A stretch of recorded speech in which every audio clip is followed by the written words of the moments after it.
morning.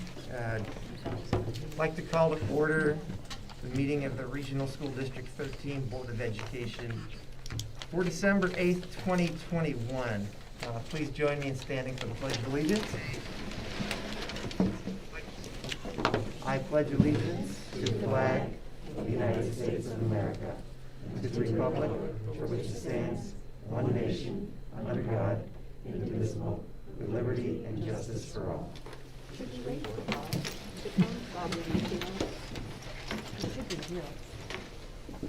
Because we have an election, and I know he's coming.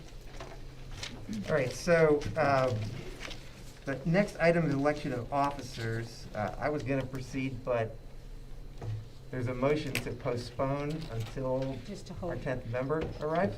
Right. To hold off until Bob gets here. Is there a second for postponing I until can find out where he is. he arrives? Has anybody heard I from can him? second that. Let me call him. Let me see where he is.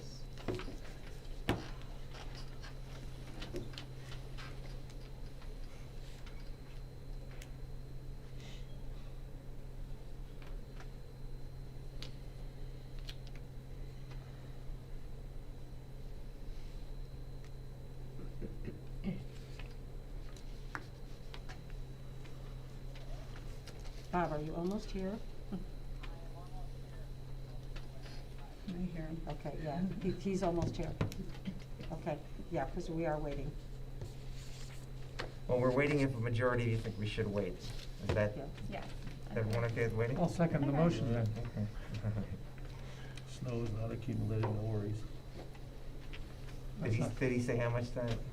No, he just said he's almost here.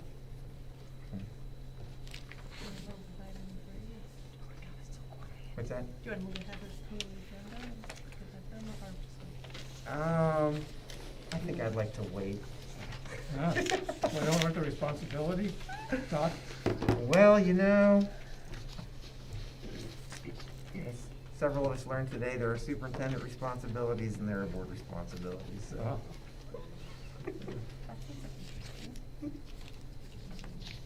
What was the quote that they had said?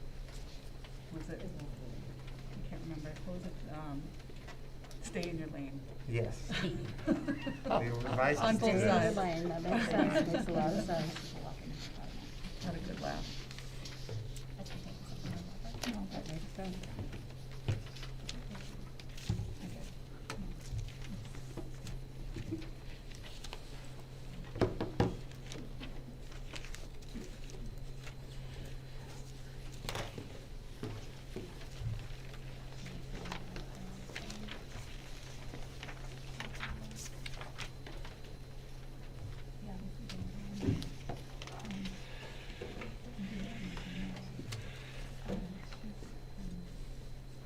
There's coffee and tea if anybody would like some. And I was gonna say, let the record reflect that I tried to start this meeting on time. I don't wanna tarnish my reputation. 45 seconds, a nice little RSD13 story. It's a Facebook thing, it's been around for months, if not years now, but there's a local band, or they used to be local, but they're at least attended District 13, and they're called Bus 13. And they have a song called Herbie Lakey. Herbie was 3 houses down from where I grew up. Herbie was a notorious bus driver, but these band members wrote a song about him, and it's very professional. I like it. My wife's like, that's not that great. I think it's great. But through the song, yeah, it was cool. They had a few things like, you know, Herbie would drive through the orchards, cruise down Powder Hill. Okay, that's great. But the song was all about how Herbie used to have an 8-track player in the bus. And he would play it, rock and roll, Jim Croce, the Beatles, whatever bands they put in there, there were a lot. And I do remember that. I was on his bus frequently, and the love for music, why they chose to take up an instrument and play in a band, maybe not during high school, but when they had the opportunity years later, was influenced by a bus driver. So it really just points out the fact that it's a whole community. You know, it's not just this building, it's out there. A bus driver influenced their lives. Oh, that's great. And we see things like that all the time. Nice story. All the time. It's just Teachers are obviously a very important component, but it's really the whole thing. So Herbie Lakey, HERWIEIELAKEY. It's, yeah, I just thoroughly enjoy it. I've listened to it 300 times. I haven't done it for Can you another 6 sing it for months. us? There's a really cool line about Thinking about singing it. on their Yeah. yellow, Like, wait, what? there's a reference to the Beatles in I thought he was the, gonna on our break out yellow for a minute. submarine. On our yellow submarine, town folks knew us as the thugs on bus 13. Had an 8-track stereo, so they were looked upon as the bad kids, but, you know, ultimately they were good kids. Can't give up on any kid, you know? I see it every day. Not gonna give up on it, I hate it. Did you see him? No. Uh, We have an election. I don't think it's fair. Everybody here.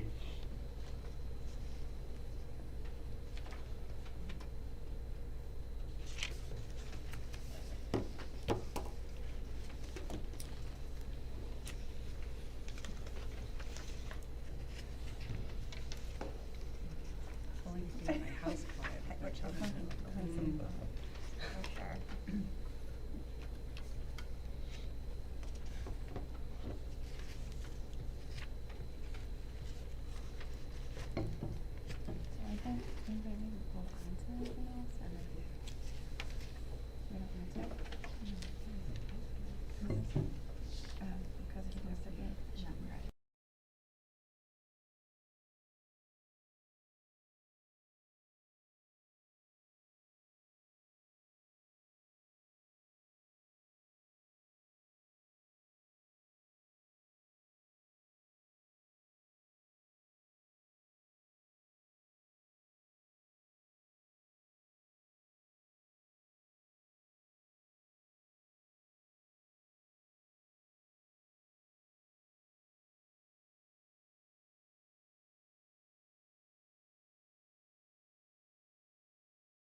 14.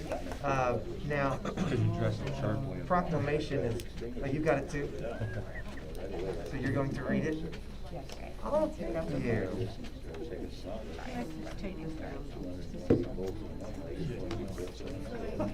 Okay, Regional School District 13, Board of Education, Hold Durham on and a second. Middlefield, For Connecticut. the Is audience, meeting, guys? We're starting our meeting now. Well, now Mr. Jan Martino is here. Is here? He is here. Okay. Here we go. Pray! Oh, we were going back Motion. to, move to item 14, we were now back to item number 1. Yeah.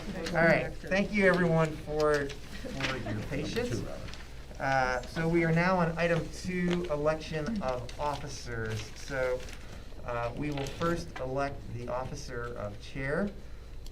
I will open the floor for nominations and remind that nominations for chair do not require seconds. So does anyone wish to nominate anyone for the position of chair? I would like to nominate Misty Booth for chair. Okay. Are there any other nominations? Hearing none, I will close nominations. All in favor of Missy Booth as chair, please say aye. Aye. Aye. Any opposed?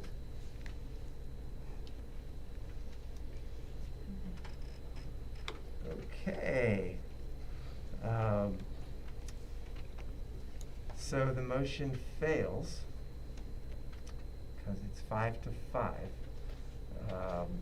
I'd like to go ahead and poll, just so we have the names. So I could just call your name and you would say yes or no. Mr. Stone? No. Ms. Betty? No. Mr. Manone? No. Ms. Booth? Yes. Ms. Camarello? Yes. Mr. Friedrich? Yes. Dr. Friedrich, I apologize. Mr. Yamartino? Yes. Mrs. Petrella? Yes. Mr. Rohrbach? No. Okay. Forgot Lindsay. Oh, I'm sorry, Ms. Dahlheimer? No. No, okay, so, I'm not exactly sure how to proceed because we didn't have any other candidates nominated. I move to reopen, see if there's someone else Okay. interested. Move to reopen. Is there a second to reopen? Second. Okay, second by Mr. Stone. All in favor of reopening nominations, please say aye. Aye. All opposed? Okay, nominations are reopened. Is there another candidate being nominated? Mr. Stone? I nominate Lindsay Dahlheimer. Okay. Ms. Dahlheimer is nominated. Are there any other nominations? Okay. Hearing none, I will close nominations. All those in favor of Ms. Dahlheimer Excuse as me, chair? couldn't we have discussion? Yes. I'm not used to that, but by all means, maybe this occasion would warrant that. We typically do, or can. Certainly. I'd like to understand before voting on such a critical position, what the candidate's views are on what specifically she would like to do to move the board forward, what her policy plans are, those kind of things.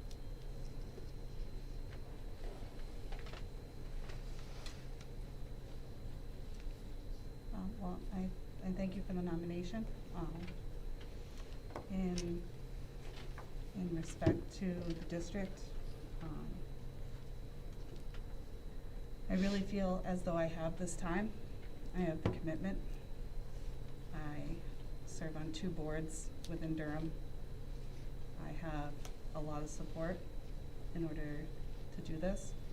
We have what I believe is issues in moving things forward, and I would really like to see projects move forward. I'd like to see our subcommittees streamlined so that we can spend less time away from our families, but still be consistent and still be effective. That is where I would like to start. Any other discussions? Could you tell us what moving forward means to you? That sounds, I'm sorry, it's not picky, it's No, it's really, fine. I really want, what's your vision of how things will change. I really feel a lot of it's not under our control, but I do feel that there has been times where things have sat in committees for a good chunk of time, and I'd really like to see those go more quickly. Such as? And I would like to see the situation with Lyman move forward, What situation with Lyman? closing Lyman or keeping Lyman open and making that decision. I think that decision was made by the voters on November 3rd, was it? Correct. That was made to keep it open. Mm-hmm.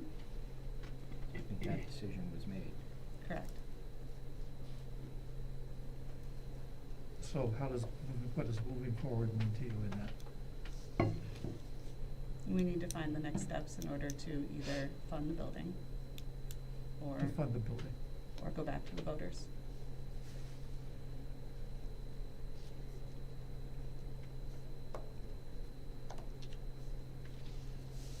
I have something that's really bothered me since the whole election started. And I think maybe this is a good opportunity. In the interest of transparency. Because all I have heard about since the campaign started was the board is not transparent. And I kept hearing the lack of transparency, the lack of transparency. Actions have meanings. Some of you came to me after the election and asked for support to take a leadership role on this board. Told me what you were interested in accomplishing. Asked me if I was interested in a leadership position on the board. Asked me what I would like to see moving forward for specific policies and programs to move this board forward. Others did not. And I think actions have meanings. But words do too. And when I hear transparency, I really would like to understand how this board that conducts all of its meetings in public, all of its committee meetings in public, how it lacks transparency. I'd like to understand this board whose meetings are broadcast lacks transparency. I really take affront when people say this board is not transparent. I find it actually insulting that this board is not transparent. This is the only board in the state of Connecticut that has committees that members of the public that don't serve on this board are invited to be on and to serve on. It is the only board in the state. I was one of the people that led the movement to do that. The board members sitting here tonight that weren't recently elected voted to do that because we wanted more public, more inclusiveness. We wanted more expertise. I am not an educator. Therefore, on the curriculum committee, having people who have experience in education to me mattered. And if that person wasn't sitting on this board but had expertise, I would rather them sitting there in my place on that board. Some viewed it as abdication of authority. I personally viewed it as expanding the board's transparency, getting more public input. We're also one of, I think, 2 or 3 in the state regional school districts that actually has a finance committee where over half of the membership is from town people. And that was put through by the board to allow people from the community, serving in positions in the community, selected by the community, not by the board, to serve. 4 members from each community and 2 members from the Board of Education. So I really would be interested in hearing, before I cast any votes for anybody, where transparency comes into play. And then before we discuss that, silence. Silence also has meaning. And too often, throughout the whole election process and the whole referendum process on Lyman School, I read more, I'm trying to be politically correct, inaccuracies on social media about things this board was trying to do. Oh, we're not gonna let the public know that we have a bona fide party interested. They made it up. Oh, no, they didn't make it up. Now they're rushing the vote to get it through. Oh, they don't fund this because of that. I mean, there were all of these inaccuracies out there. And if those members sitting on the board tonight look in the mirror and was reading it, and if they attended any of the committee meetings or any of the board meetings where every one of these items were discussed in length, in detail, many times, and never once raised a hand to say, you know, that's not accurate. Instead, they chose to remain silent. And silence matters.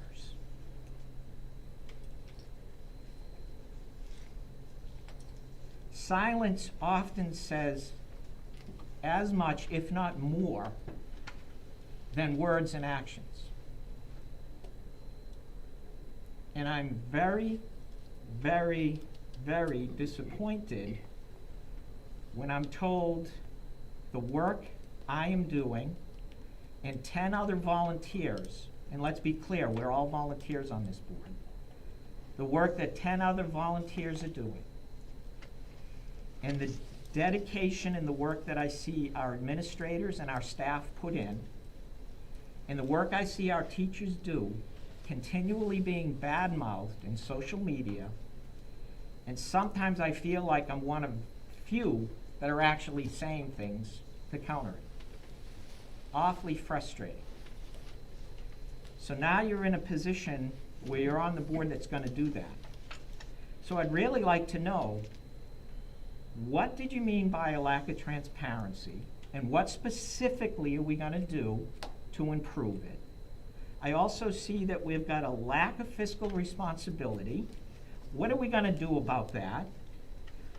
One person wrote in their articles to the paper or whatever that they want to help us meet our enrollment projections. I have no idea what that means. All I know is enrollment is declining, and I know why it's declining. We have a report, and the report is accurate, and it continues to accurately predict the enrollment. I'd like to understand how we're going to meet that. So I really think we need to have a discussion around those topics before I'm willing to vote for any of the offices on this board, quite frankly. So, would anyone care to comment? On the issue of transparency, I think, you know, that word in quotes is like, okay, they're hiding things, and I don't believe that, and I would reject that if anybody suggested that. But in the realm of transparency, it's sometimes terminology. You know, I was opposed to some of our messaging, particularly when it came to Lyman School. I expressed it at points to various members, and I said, here we are in August. I haven't heard anything about this issue. We paid money to have a public relations agency get our message out. I'm sorry, it was not a good job. So, in the word transparency, it just wasn't getting the word out. So let's not say we were hiding anything, we just weren't getting words out. Okay, so Jamie, I agree that our communication on Lyman was abhorrent. Again, we failed. But Jamie wasn't the only one who brought it up. There were other members that brought it up. And I agree, because I was probably one of the loudest ones squawking about it. But there is a difference between communication and transparency. A huge difference. And this is why I said, words have meaning. And the words we keep hearing is transparency. And transparency means we're hiding things, that we're being deceitful, we're intentionally withholding information, or we're intentionally skewing information. And at no time have I ever done that, nor do I believe any of the board members had done that. And I am very offended by that. Very. So are you talking about the social media post that Lindsay had posted where she? I'm not was talking about transparent? just Lindsay's Well, 'cause post. it seems like that, but when it No, I'm comes also to talking this- about everything in the literature from the 4 candidates that got elected, that almost, I believe every one of you at one point in your presentations mentioned transparency. Correct. I understand Which there's a is the person referral running we were making for office to the saying YouTube the same thing. videos that are not available for the public to see after meetings have concluded. That was simply the only thing we had said. Maybe we could have said it a little bit better, but when it came to transparency, that's what we were talking about. Then why didn't you say specifically that and kept saying We could have worded transparency? it much better. Transparency has a lot of different meanings, but that's what we were speaking about. The There are title was meetings that. with under transparency. I think that it fell under transparency because the timing of the YouTube videos coming offline did fall in line with the large meeting that we had at Lyman when we had over 300 people. And whether that was the board, that was the former superintendent, and whether she just at that time got notification that compliance for ADA was not met and therefore they were pulled. It sent a message to me as a parent and the public that it was just dead in the water. It wasn't talked about ever again. Now, I can't express enough how important it is that we include, and I know you, and I really do respect you, Bob, when you're talking about we're here, we're live streaming, but how many parents are putting their kids to bed right now? How many parents are working overnight? For us to only have written minutes, it to me was not acceptable, and that was what I meant by that. I apologize if you thought that that was more than that. But I think that we really need to be more clear with our public, and we need to really include the public more. And in respect to transparency in what we do as a board, it's during the election, many people had come up to a lot of us and had said, the stuff that comes to us doesn't make sense to us. It's over people's heads. It's a lot of legal jargon, and it has to be. But there has to be a way for us to find a way to make the words understanding to every single parent, every single taxpayer, because not everybody understands everything at every level. And And not so- everybody wants to understand it and spreads disinformation. And then people remain silent when the disinformation. But you can't say that as a fact because that's what they're interpreting the information to be. All we can do is try harder and be better. That's all I'm asking for, is that we try harder to reach those people. I'm willing to try harder. I agree communication has been a big issue. I am the one who proposed and pushed to hire a communication expert to help us communicate on Lyman, which social media immediately said was because we wanted to just spin it the way we want it, not get the information out there. But again, the misinformation and the lack of transparency and the devious nature of this board. So I'm telling you, it's a huge issue, and I really take offense to it. Of all due respect, you're giving social media way too much credit. Sure, it's a powerful resource, but it is a very, very small minority of the population. So I think when you hear these comments, it's hurtful. You're thinking it's this humongous group. It's not. Okay? I remember spending the last few hours with Aunt Catherine. She was a civil liberties attorney, and she said, all the social media stuff going on, she said, I've worked 50 years of my life for Americans to have the right to privacy, and it's all being blown to hell with social media. Again, use it, don't abuse it, but don't give it too much stock, Bob. I really. And I disagree, because I feel like. I know the you majority like of it. these two You do. You towns enjoy it, yes. Have voted based on what they're reading and what Yeah. how they're commenting and how they're interacting. One person One making a person comment. Maybe there's 20. I mean, it's engagement. People do engage. We know that. voting. It's not the whole And community. I just don't think it's where the majority of the two towns is getting their information, correct information. Correct information, yeah. Yeah, they are getting their information. And it wasn't just on social media. It was in the town Times, in articles written by people at this table. And that communication wasn't clear that the lack of transparency was one single item that any one of them could have raised during public comment at any of the weekly meetings we were holding during COVID. Well, we were online during COVID at that point. Before then, I did talk to Kathy numerous times about it, and she did say it was just an ADA compliance, and the lawyer said they could not do anything about it. And it could have been brought up to the full board, because I think the first time it was surfaced to this board that I recall was only a month or two ago.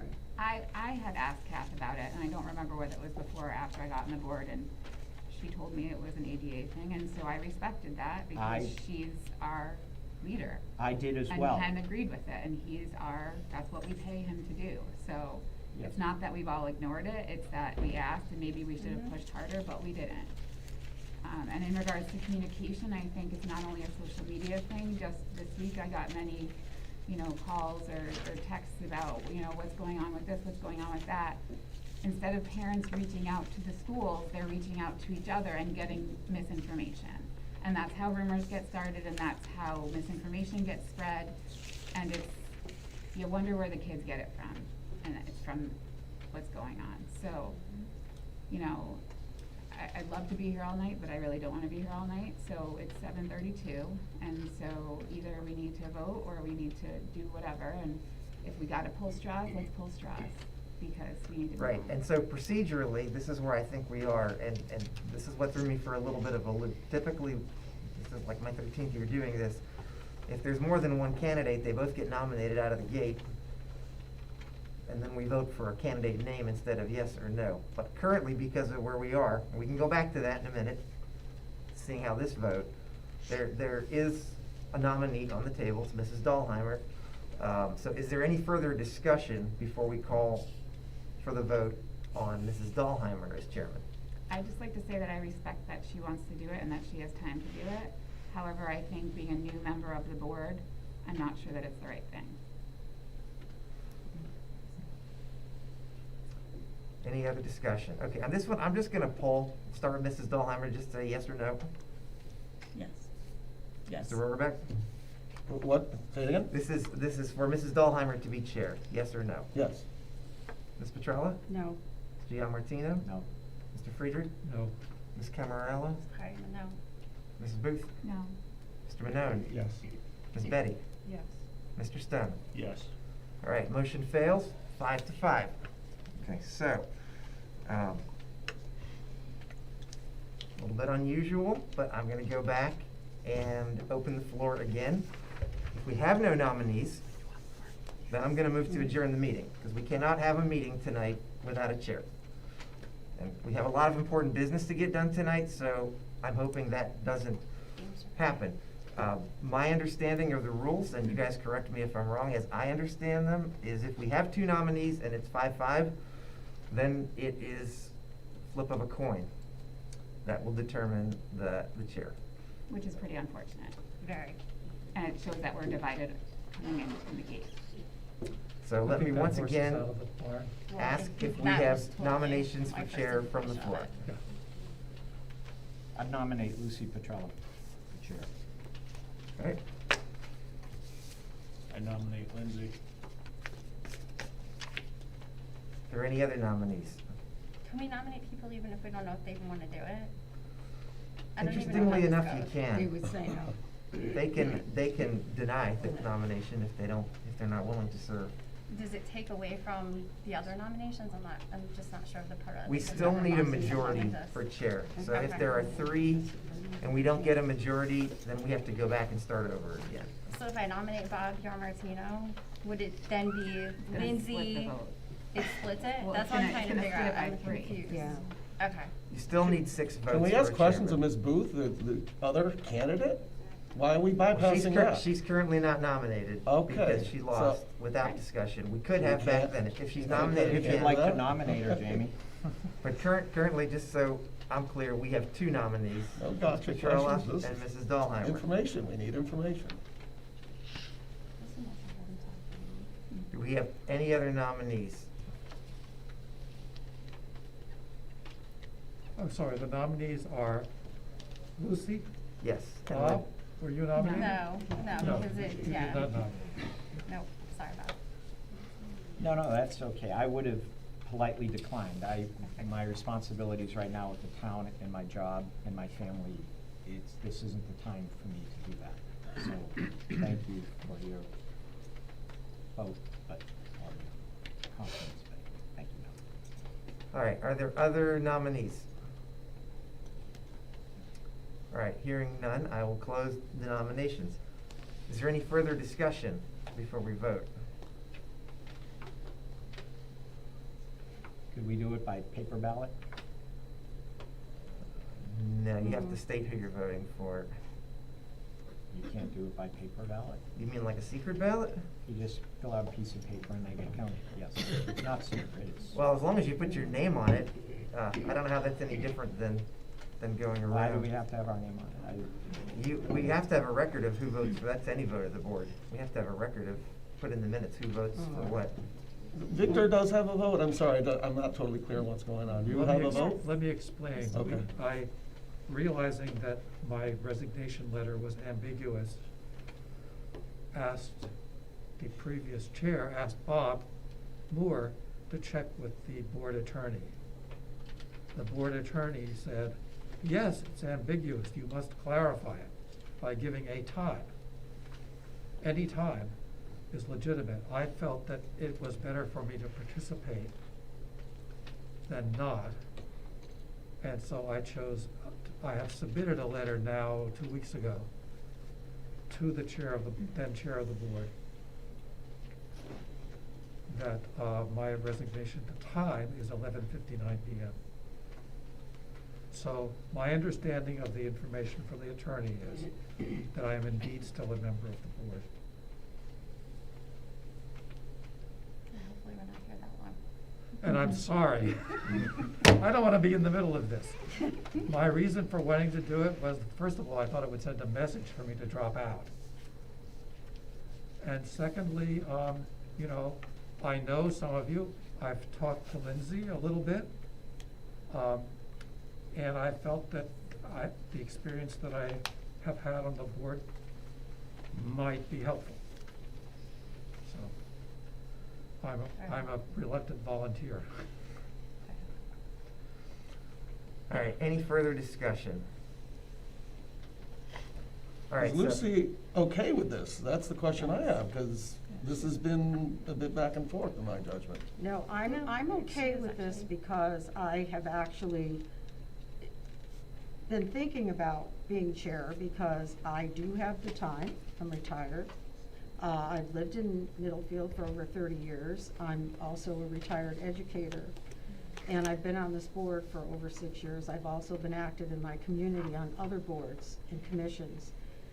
And I have found in the 6 years that I've been on this board that it has not been a political board, and it really does concern me that I'm sensing some politicalness coming in, and I don't like that, because we're here for our children, for the children in our community.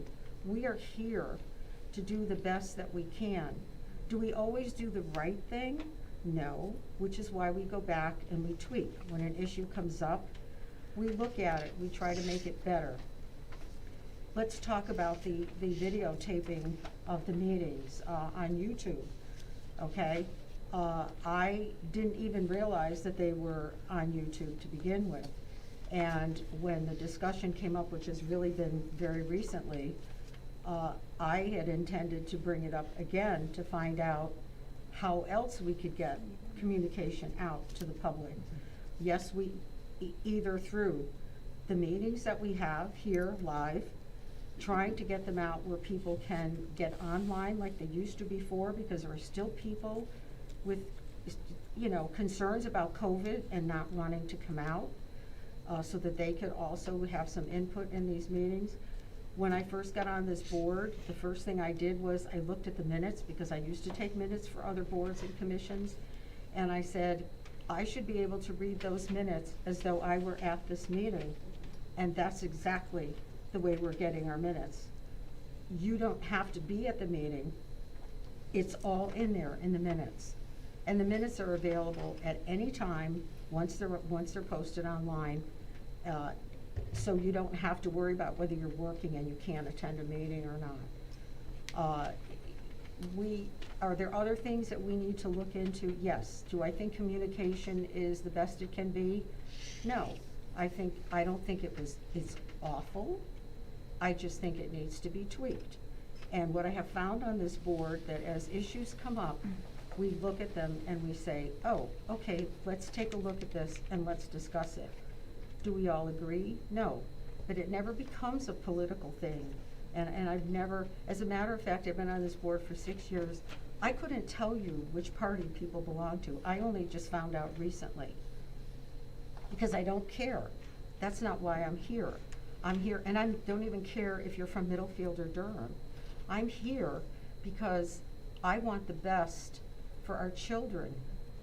And we're coming into a very critical period in our children's education, because there's so much stuff that's out there that's infiltrating in the schools that doesn't belong there. And we need to be on top of this. And we have to figure out how. And I'm on the achievement committee, and you know, I've worked with Corey, and if you want to know what's really going on in the school system, you're not going to find out at a board meeting. You're going to find out at the committee meetings. And most people, no one barely attends the committee meetings. So am I getting a little passionate here? Yes, I am. Am I upset about what I'm feeling and sensing? Yes, because I'm afraid that it's our children that are going to be hurt. It's our kids, our community, and it just really bothers me. So yes, I would like to keep my name. If I may? I appreciate it. I respect everything you said, and to I'm say sorry, that- I have a hard time with these. I respect everything you said, and I respect that you've been on this board for a long time. I respect everyone that's been here. But to say that we're coming in here for political reasons, I am just gonna speak for myself. I don't have any social media. I don't do any social media. I don't talk on social media. I don't have Facebook, any of those things. If you wanna hear something from me, I'm gonna give you fact when we sit at a meeting. Mhm. We're all here for the same reason, and that's children. I have 3 kids that are in this district. And I coach, I do a lot of different things in this town. And to say that you feel uncomfortable because we're here, because we don't have that same feeling, that's not true. I have that same feeling as you do. I didn't say you, I said, that's the feeling I'm getting. Well, you made it a That's what I political said. thing. I'm not here for politics. I'm here, the same reason why you're here, is to make it the best possible place for our kids to Right. have an education and want to come back here with their children later on to have their education here. That's the most important thing, I think. I'm not gonna say much more than that. I'm a fact guy. I'm all about fact. I'm bipartisan as much as I possibly can. I will listen. I will never argue. I will give you 110%. To say that, you know, there's issues with transparency and we're hiding or whatever the case, I'm not hiding. I'm here. You wanna know something? I'll tell you. And to sit here and say that we're divisive, I don't wanna be divisive. I didn't say that. No, it's been said. All I'm saying is that I think we should just all sit here and really think about what's best for everybody here. And honestly, if we pick a chair or we don't pick a chair, at the end of the day, I think we do a disservice to this community if we don't pick one. Regardless of whatever our political beliefs are, or whatever everybody's agenda may or may not be. I'm just going with what I feel, and I think it's important that we all get on the same page and work together, because at the end of the day, everyone that's sitting around this table is gonna have to work together. And I promise you, that's what I will do. I'm Good. just speaking for myself. That's what I like to hear. And you know, just the fact that you're on the board, you have just as much influence as everyone else. As a matter of fact, the chair is one person. There are 9 of you. And if an issue comes on the table, there's 9 of you and 1 chairperson. So We may not always you have a agree. lot of clout just being here, so, or influence, I won't say clout, that's the wrong word. You have a lot of influence just by being here. So that's something to be, and Lindsay and I have really had had a couple of pretty much in-depth conversations, and I have a lot of respect for Lindsay. My only concern with Lindsay, do I think she's capable? Yes. But she's new, she's coming in on the board new. We have a 6-month window before we have another election for officers. And I think in order to do justice for Lindsay and for her capabilities and for anyone else, I think waiting and spending some time on the board would be far more productive than just jumping right in. It would just give that extra edge. I know that I had been on planning and zoning for 15 years. I would sit in the audience and be able to speak to an issue freely. Once I got on that board, all of a sudden, I couldn't speak as freely as I wanted to, because you're in a whole different position once you get into a board as opposed to being out there in the public. So get your feet wet, find out everything there has to. We're going into budget season. There's a lot of issues that are out there that have to be addressed. Some pretty significant issues, and they've been out there for a while. So give yourself that time, give yourself that respect to learn the ropes, and then see what happens in 6 months. That's how I feel. And I've told Lindsay pretty much the same thing. Yep, and I respect Lucy for that. We probably sat down for what we thought was about 20 minutes, ended up being 3 hours. And I've also talked to Victor. I mean, we talk about politics not being a part of this, and none of us really want that to be that way. No. But I feel that it is on all sides, whether we want to say that or not. I mean, we have one member tonight and I love you, Victor, I do. That's voting tonight that will only be on this board for the next 4 hours. So whether that is in my eyes appropriate, or is that political? Is it because that's just a vote? Would it matter if he wasn't voting a certain way? I would hope that Victor would have abstained. And I'm sorry that you were put in a position where you had to make that decision. I'd like to welcome the new members. Haven't known you very much. The unfortunate thing about this election period, okay, you can go back and forth, oh, there's Republicans, there's Democrats. Sure, we saw full page ads in both parties. So, it's not, one group was worse than the other, okay? It's just the way it is now. But it doesn't have to be that way with the sort of air that we create here. We all can deal with it. I think it'll be fine. But you're all individuals. I don't look at you as this group of 4. Never would I do that. Every person on this board has the utmost care and respect for the citizens and certainly the children whom we're responsible for. And I'm presuming and kind of believe that you all are the same. So you're not a group of 4 that are just coming in to tear things down. It's not that way. And for that perception to be out there is not right, because I wouldn't think that of anybody. I could look at the affiliation after everybody's name. I would never judge anybody based on that. And you have a you or an I, doesn't matter. Better or worse, whatever. Everyone's different in this world, and we're all individuals. When I was a child, my grandmother, I have 4 older sisters, and my mom had a habit of dressing them all the same. Oh, it's so cute. And my Yankee grandmother said to my mother, Betty, stop with this nonsense. They're individuals. Let them be individuals. And I already see we're individuals separately. You're not a team that says we're coming in to do nefarious things. It is not the case. I just wanted to remark that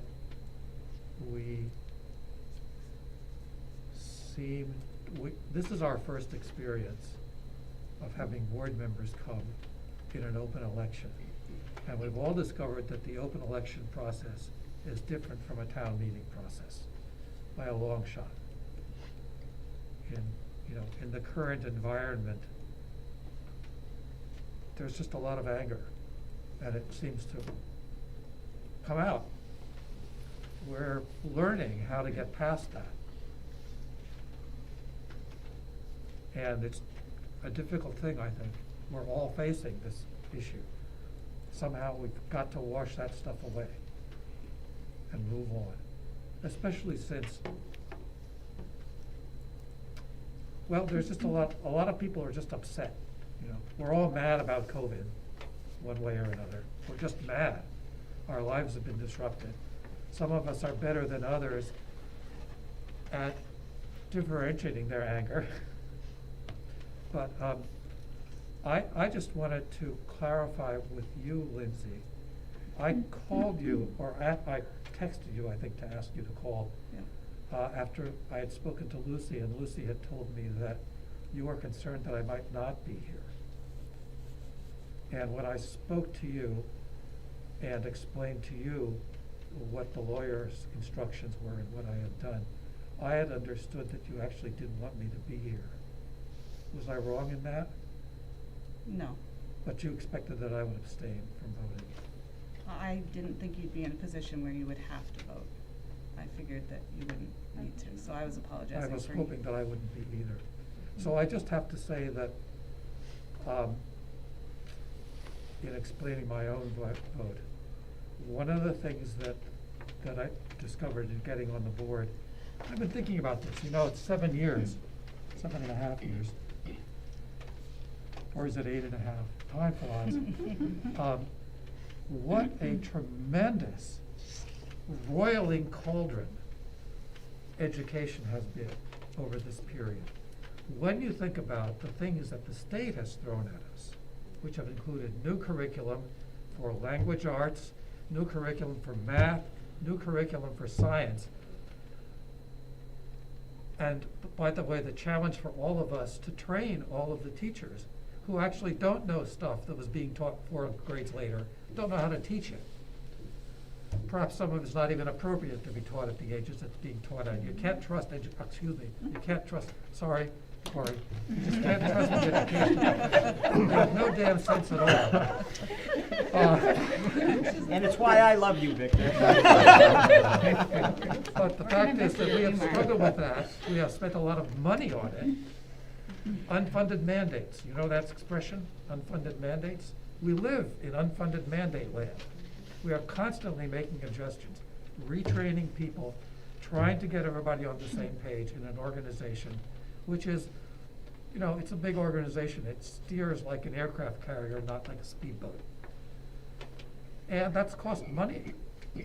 You see it in our per pupil expenses. We have, because of the curriculum changes, which have been largely to take stuff that was taught later and move it earlier, to try to cram stuff into younger and younger kids. We have also invested heavily in remedial education. Oh, remedial is the wrong word. I'm sorry, Corey, what's a good word? Intervention. Individualized education. Intervention. Intervention, thank you. Thank you. To make sure that we don't, that in fact no child is left behind, if you will. I hate that. That was a great idea, badly implemented, but anyway, that's, so I feel, Lindsay, I just see so many balls in the air right now. I wish that you had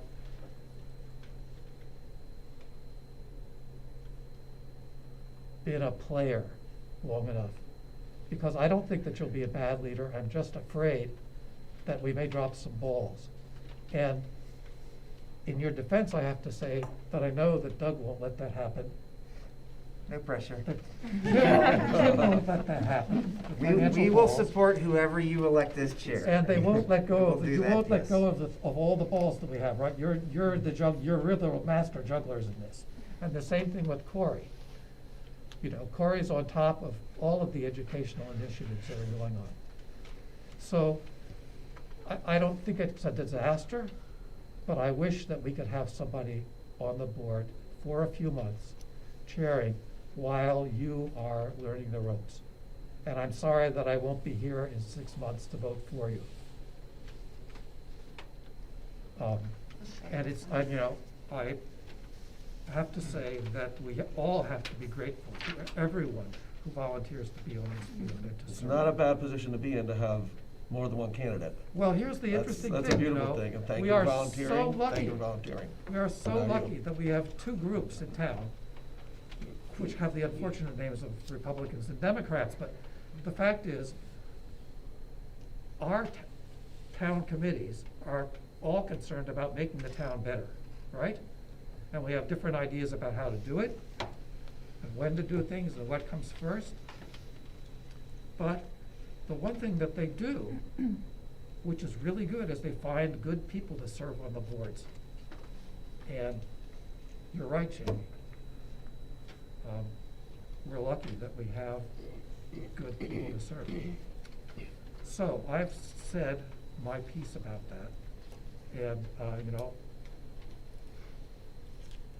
I don't see this as a vote about you, Lindsay. That's just that's where I'm coming from. Is there any other discussion before we vote? I'd like to add a comment. I nominated Lucy Petrella, and I'd like to tell you why I nominated Lucy Petrella. Lucy briefly mentioned that she served on other boards and commissions in the town. I had the pleasure of serving on the Board of Finance with Lucy in Middlefield. We were both on the board. I think we were elected about the same time onto that board, from nominations from two different parties. And while Lucy and I did not always agree eye to eye, nor do I expect any of us will ever agree eye to eye on all of the issues. In fact, I hope we don't, because I prefer when people can change my mind and open my eyes to new things or different ways of looking at stuff. Lucy and I had many discussions at that board, many discussions outside of the board, and developed many understandings. But I always found her to be very pragmatic in her approach to making her decisions and moving things forward. And so for that, I think she would be a good leader. And I believe at the time, the second half of our term, I think you were actually co-chair of the Board of Finance? Or chair? Chair of the Board of Finance. So she was chair of the Board of Finance, so she comes with experience there. I also saw Lucy over the last several years as chair of our Achievement Committee, and working tirelessly for that That co-chair. was co-chair with Victor. Co-chair with Victor, I'm sorry, Victor. Yes. I See tell how too many quickly we jokes, nobody forget? takes me seriously. And I saw the work that, you know, that committee does, and that is the committee that really drives what's put on the plate when it's served at the table in the classroom to the kids. And that's like one of the most important jobs and one of the more important committees of this board. And I've seen her work on that, and it's because of that experience and that she brings to the table that I think it's important that she serve on that. And as Victor said, we've been through a lot of different things in terms of curriculum and curriculum changes that have been mandated. And we're also, we've also been trying to move through Portrait of a Citizen and now to our Reimagining Education, all of which needs great support, and I think Lucy can help continue to move that forward. And prior to this meeting, Lucy and I had several discussions where she discussed what she would like to do moving the board forward, and I thought she would be very good at it, and she had told me she had had discussions with Missy, and Missy had indicated she was also interested, and I had discussions with Missy as well. But the reason I nominated Lucy is I think Lucy would do a spectacular job leading our board and bringing the experience. I mean, there's so many things.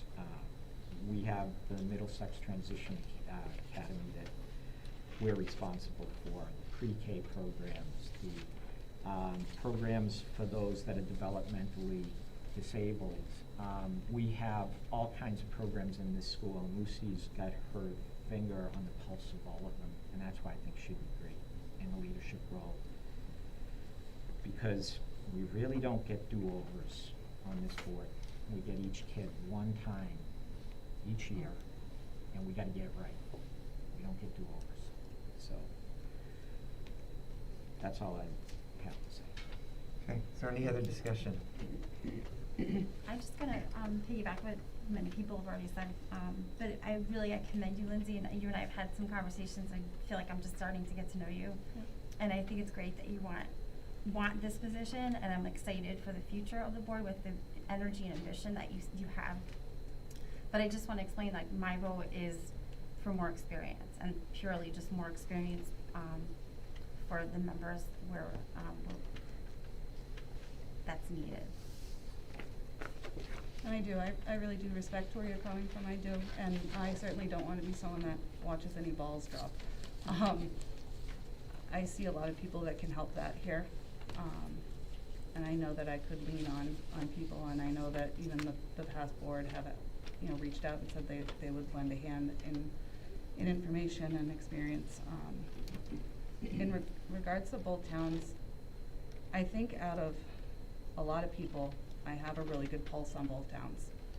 My kids have been in Cub Scouts since the beginning for Middlefield, for Pac 33. A good majority of our friends are in Middlefield. I live in Durham. My kids play football for Falcons.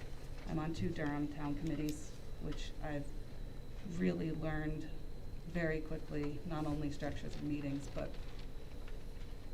how Durham runs. I attend just about every Board of Selectmen meeting, whether I'm there in person or online. I do have a good pulse on the town. I have a good relationship with leaders in Durham. So I know I respect everyone's vote, and I respect everyone's reasonings. And I just hope, no matter which way it goes, I'm excited to be here. And I know we're all excited to be here. And there's a lot of places where people don't even want to serve.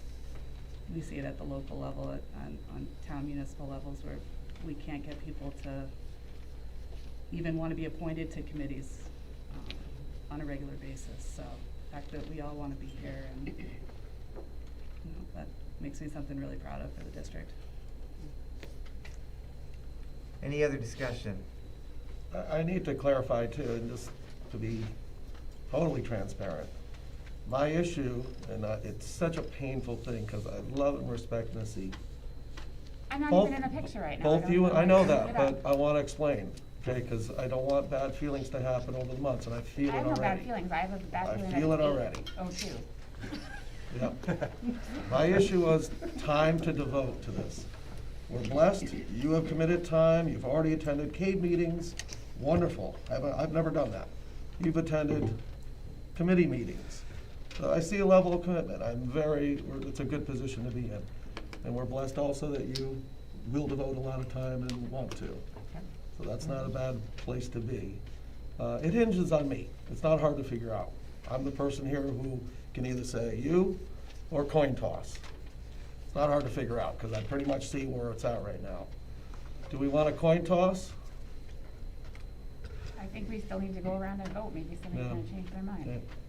I doubt it, but let's do it. Any other further discussion? All right, if people aren't offended, can I use your first names, because I'm butchering some last names here, and I'm gonna tally, so, all you need to say is Lindsay or Lucy. Jason? Lindsay. Amanda? Lindsay. John? Lindsay.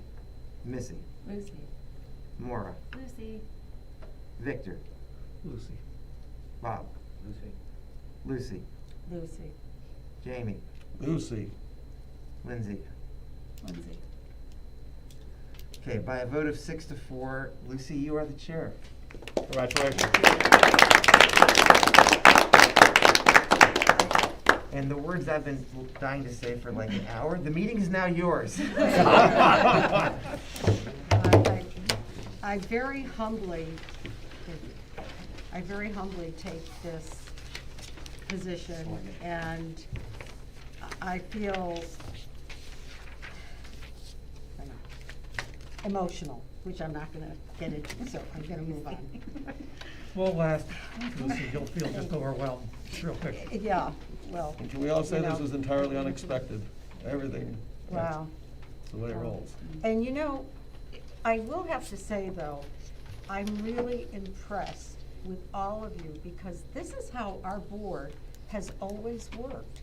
We haven't always agreed, but we have been respectful, and we have been open, and we have put things out there, and we've come to decisions. And once the decisions are made, we've then moved forward. I've seen this happen for over 6 years, and I believe Doug, when we interviewed Doug, I think Doug picked that up from our board. Even the group that we hired to help us to find a superintendent made a comment that they have worked with boards of ed for years, and they've never seen a board work together like we did. And there's 4 new people here, but you're now part of our board, and we're gonna do this together. Are we always gonna agree? No, and I don't want us always to agree, because that's how you get better ideas, and that's how you improve what needs to be improved. Thank you, Missy, for agreeing to run. You offer. Can I say? Yes, I'll use- you're I'll use here, it. you're here. And also thank you, Lindsay. You folks have a lot to offer. Oh, my husband is I dancing very right now, I appreciate can it. tell you that. So let's move on. We need to now come up with a secretary, so we need to have some nominations for secretary. I'd like to nominate Lindsay as secretary. Do we need seconds? No, we don't. No, we Not- don't not- need seconds. not I would this. second if We don't need seconds. I think going forward, we are gonna miss Norm. Oh, no. I Because know, he was he our, knows the protocol. he was our parliamentarian, but, so, you know, you'll have to excuse me, because I don't have the expertise for that, but he did.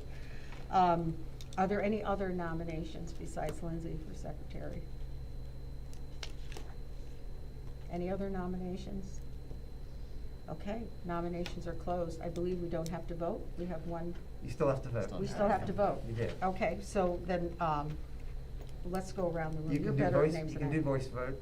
Just voice? If it, yeah, you can Okay. tell it from there. That's So your all those in discretion as chair. favor with Lindsay as secretary, please say aye. Aye. Opposed? Congratulations.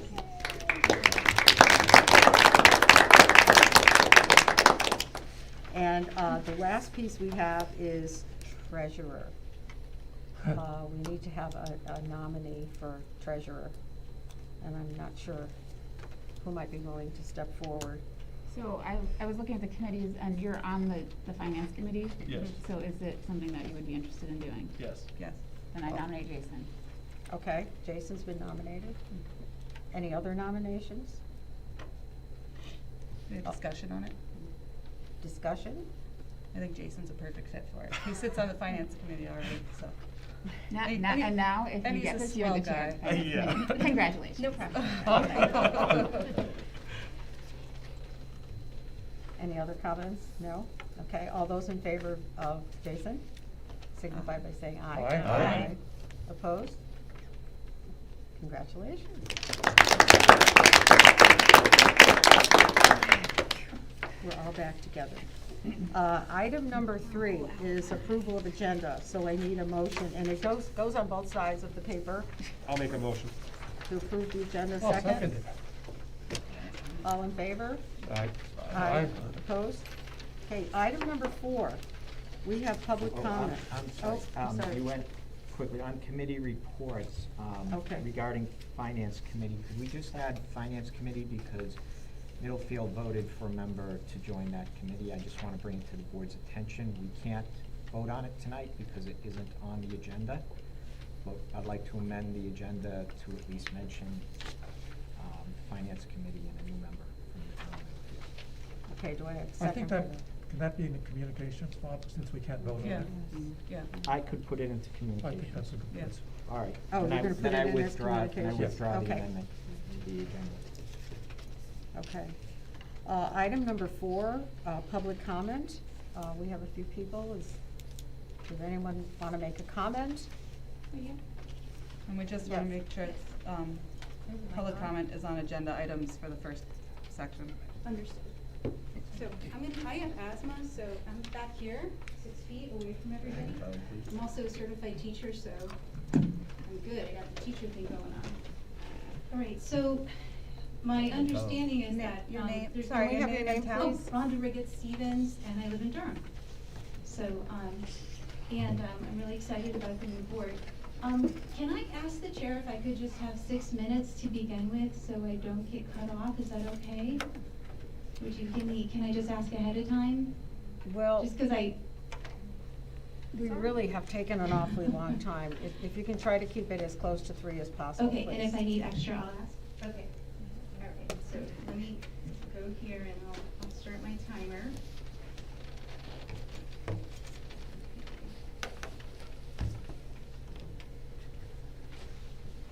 Try 3 minutes, right? So, yeah, so I'm here tonight because I'm really concerned about what's going on with the quarantining process for the vaccinated and the unvaccinated kids in D13. There's a tiered system that is currently in place that is being used as a result of the document that Pam Bransford produced, which is a 7-page document. Hold on, And in Rhonda, that do you wanna document- wait until second public comment? Or Well, we're not doing- actually, I wanted to talk about it in relation to Screen and Stay, which I believe is going to be in the superintendent's information, because Screen and Stay has been going on throughout the entire, since all week long with the kids at Strong. So anyway, what I wanted to talk about is that because of we have a tiered quarantining system right now, and for some reason, kids at Strong were outed for not being vaccinated, even though there was no proof that they weren't vaccinated. Kids were sent home. And I asked this board if I could have, through a FOIA request, I asked for documentation that allowed them to ask for personal information regarding vaccination that was not on the vaccination schedule for the Connecticut General Assembly. And this board responded to me that that information does not exist. So I have a copy of that was sent to me from Kevin Bro. I asked if there was a law requiring that kids be vaccinated for COVID to attend school. And the answer from this board was they do not. And now there's guidance from the from the U.S. Department of Education that says that kids cannot be excluded because of their vaccination status.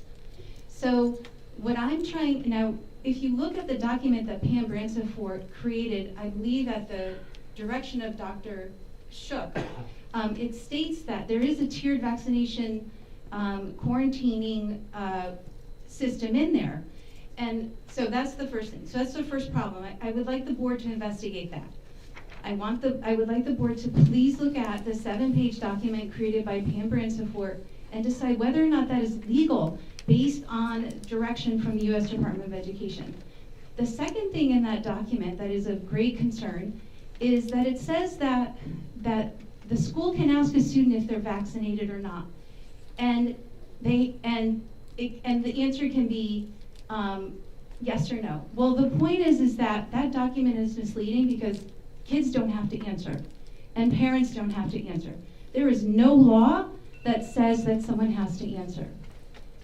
Can I finish, or do you want me to wait till the second half? Because I can wait, because I. Yeah, I think I'm gonna ask you to wait, Okay. because I think a lot of what you're addressing will Okay, probably and be then, coming up and with, just one with, last point is the that superintendent's report. I don't think that it would be right for the board to go ahead and adopt a Screen and Stay program, because that Screen and Stay also is contingent on that tiered vaccination schedule, on the tiered whether you're vaccinated or unvaccinated.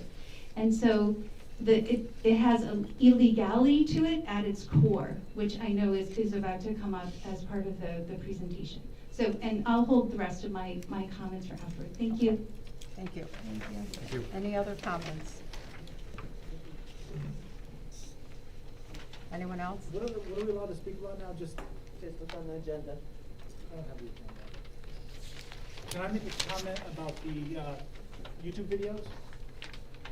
You, please come to the microphone and please state your name Hey, I'm Doug and Florbo. town. Can I make a comment about the YouTube videos? Yes? Well, the original comments are on meetings that are on the agenda, and I believe that's not on our agenda. Because it was so- brought up during So the you'd have to vote, wait. though.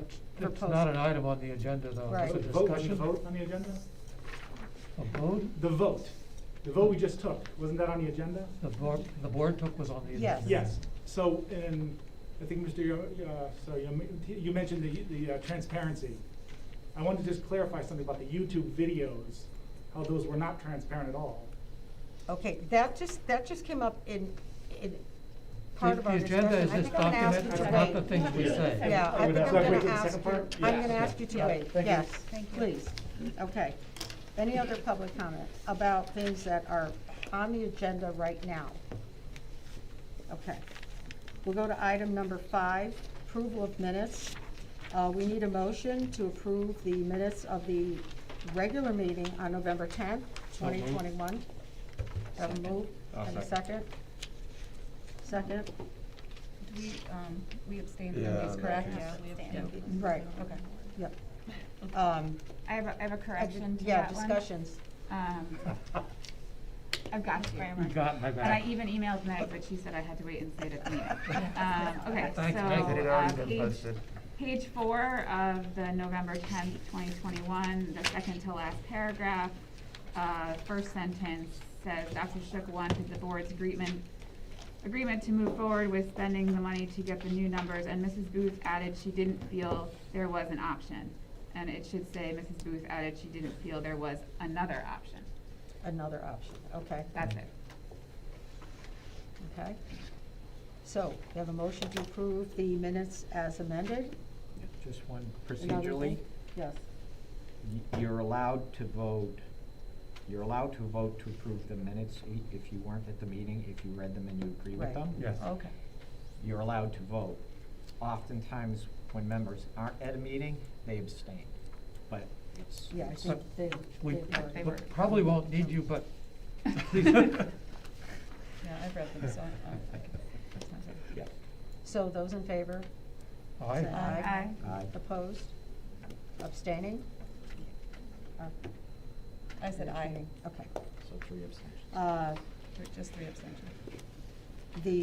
We need a motion to approve the special meeting minutes of November 18th, 2021. So moved. Second? Move and second. Do we have any discussion?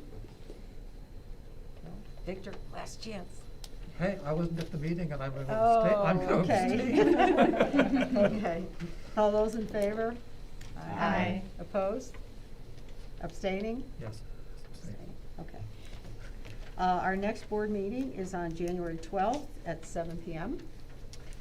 And item number 7, capital improvements at John Lyman Elementary School. We're going to discuss updated cost estimates. I believe, Kim? Finally, we're here. Michelle. Michelle Miller is our architect from Silver Petrocelli that I've worked with since I came on board. She was already working in the district. And just a little backdrop. Last meeting, we had discussed, like Missy had said, that in the minutes we were working on getting some updated bonding numbers for John Lyman since the referendum to close did not pass.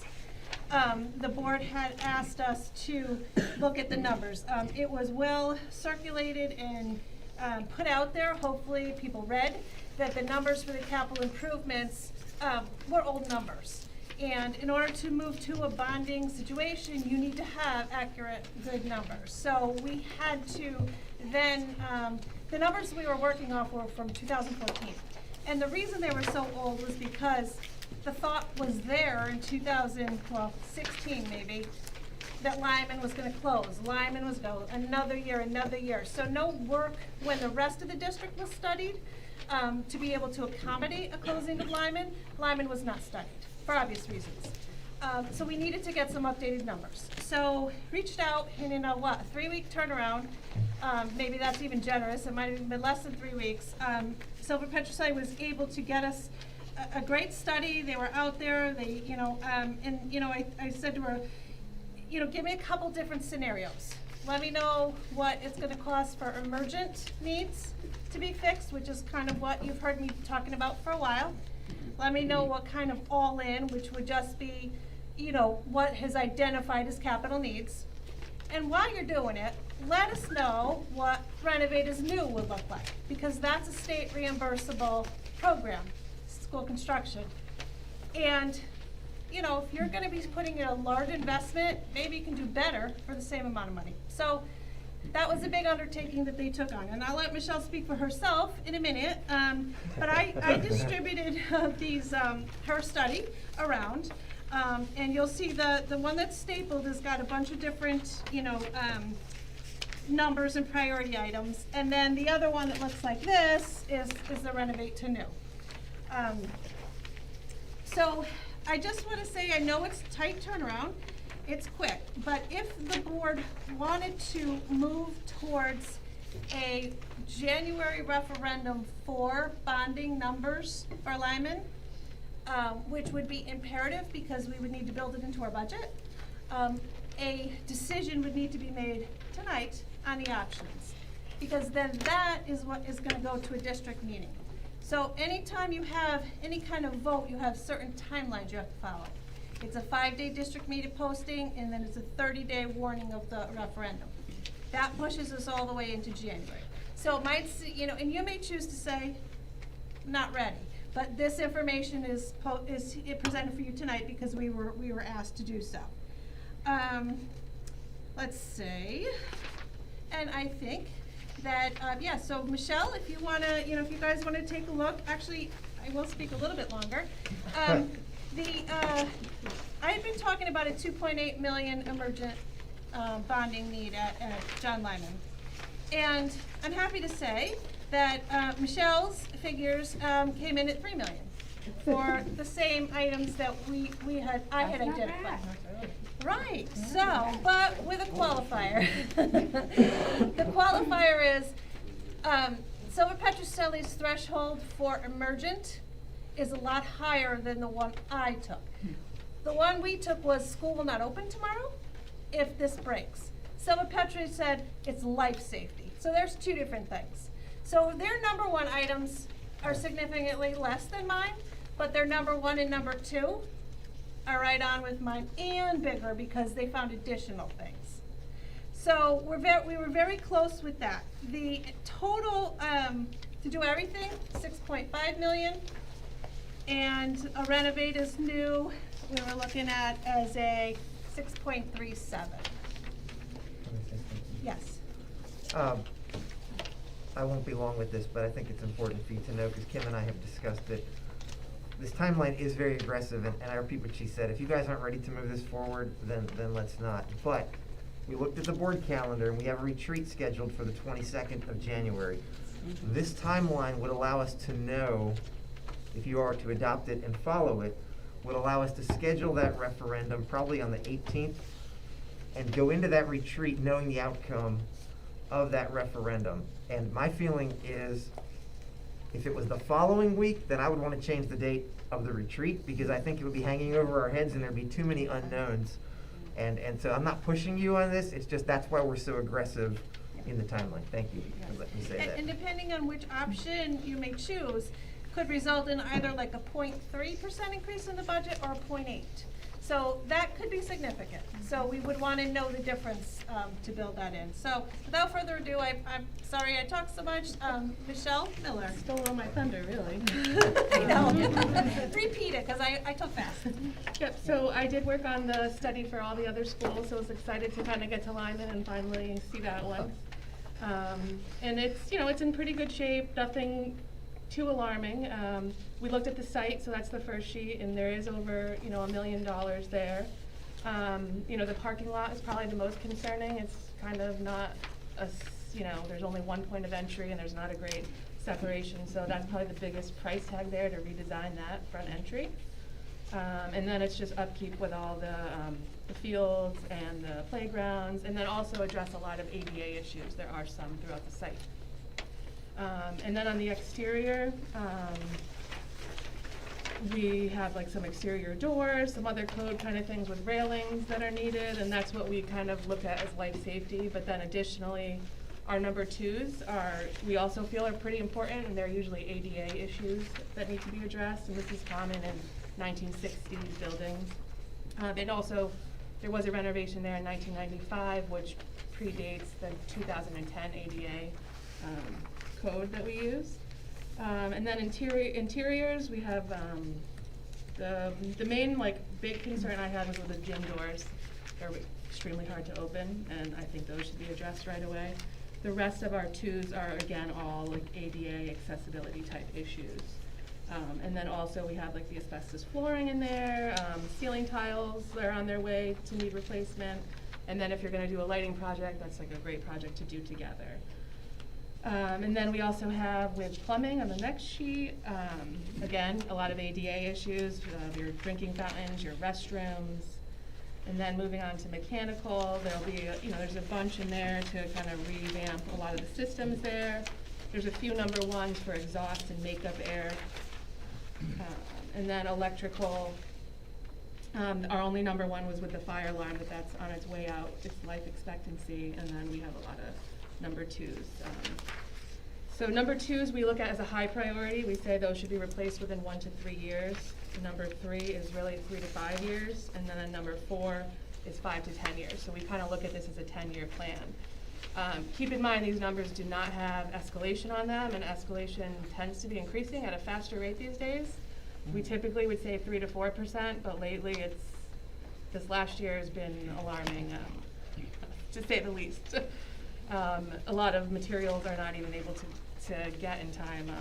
Roof insulation is one thing that is a 200-day turnaround at this point. So.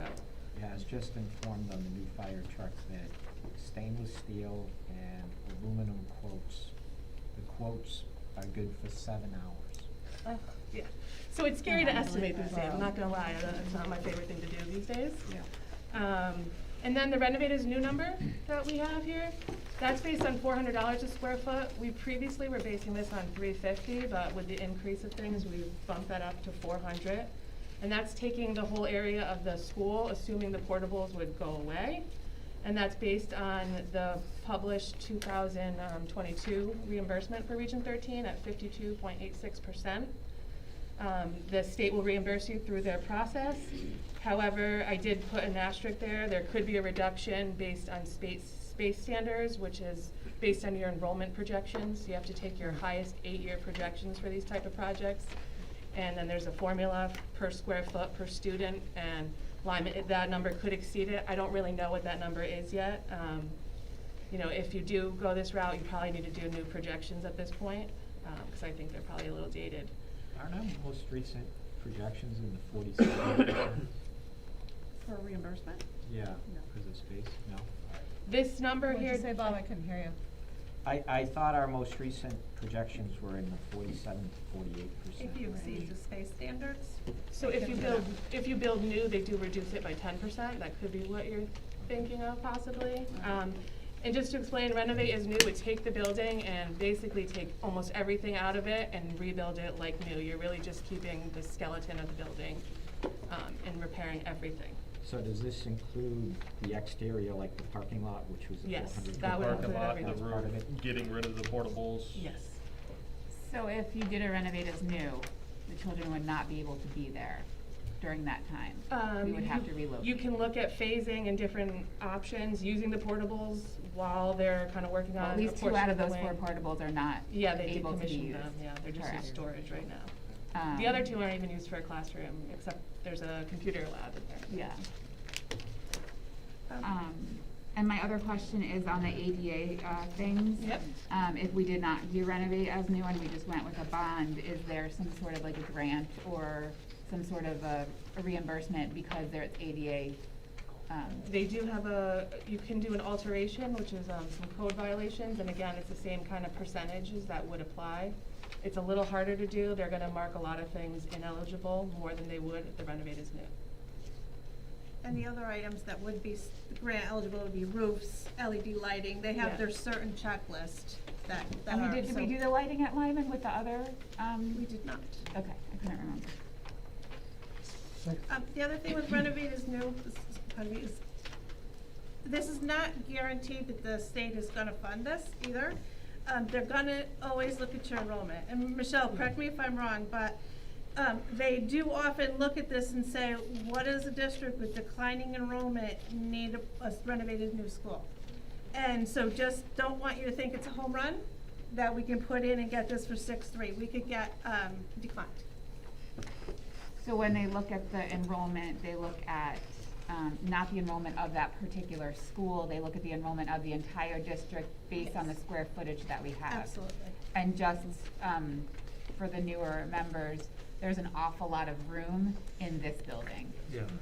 We are well below our capacity at this building, and that has come up several times, and that really would, I think it's gonna hurt us if, you know, they looked at that. Yeah, so they might question that, but your reimbursement rate would just be based on Lyman itself, though. Oh. Do you follow what I mean? So like, I don't have the numbers in front of me, but like if say that building could hold 300 kids, and right now there's 250 in it. Then it'll come down and like, you'll only get 80% of that reimbursement. Okay. So there's a little formula to kind of play with that. But we wouldn't know what our reimbursement was going to be before we went out to referendum. No, we would have a good idea of We what it would would. be, yes, as long as we had projections. But we wouldn't know We if wouldn't we know. got We w- accepted. Exactly, yes, you wouldn't know that. Until we scheduled the referendum, but even, you can still submit the grant application and have the referendum by November 15th. And you can still submit without those referendum results. If it fails, which we've had that experience with, we just pull the project. So you're talking about November 15th of 2022? Yeah, so if I had to get the grant, if we had to get the grant in for June of this year, which is some heavy lift, but we could do it, we would have to have the referendum by November. Of To 2022. authorize the funding for this. Now, if we did authorize the funding at a referendum in January, like Yeah. we're talking about, and it went through, we'd be great, because then we can just do it submit it for June, and we would already know we're approved. Financing. You can at any time pull a project, as long as it didn't start yet. So we have, clarifying question, 2 options, perhaps. Go to referendum for a bond to renovate as new at X amount of dollars, or go to bond to do all of these other things.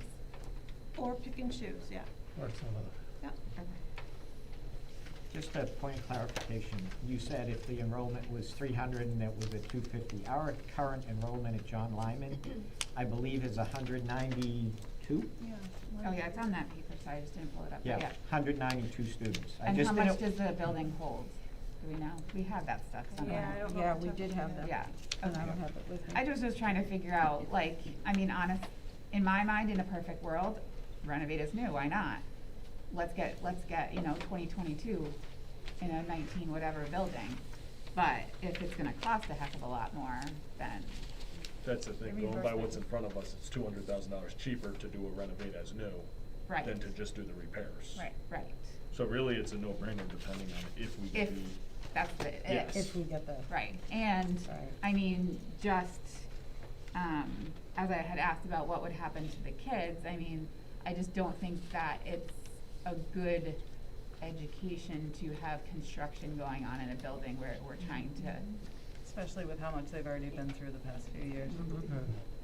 I mean, it'd be great to have a brand new, spanking new school, but I mean, I guess that's part of my concern.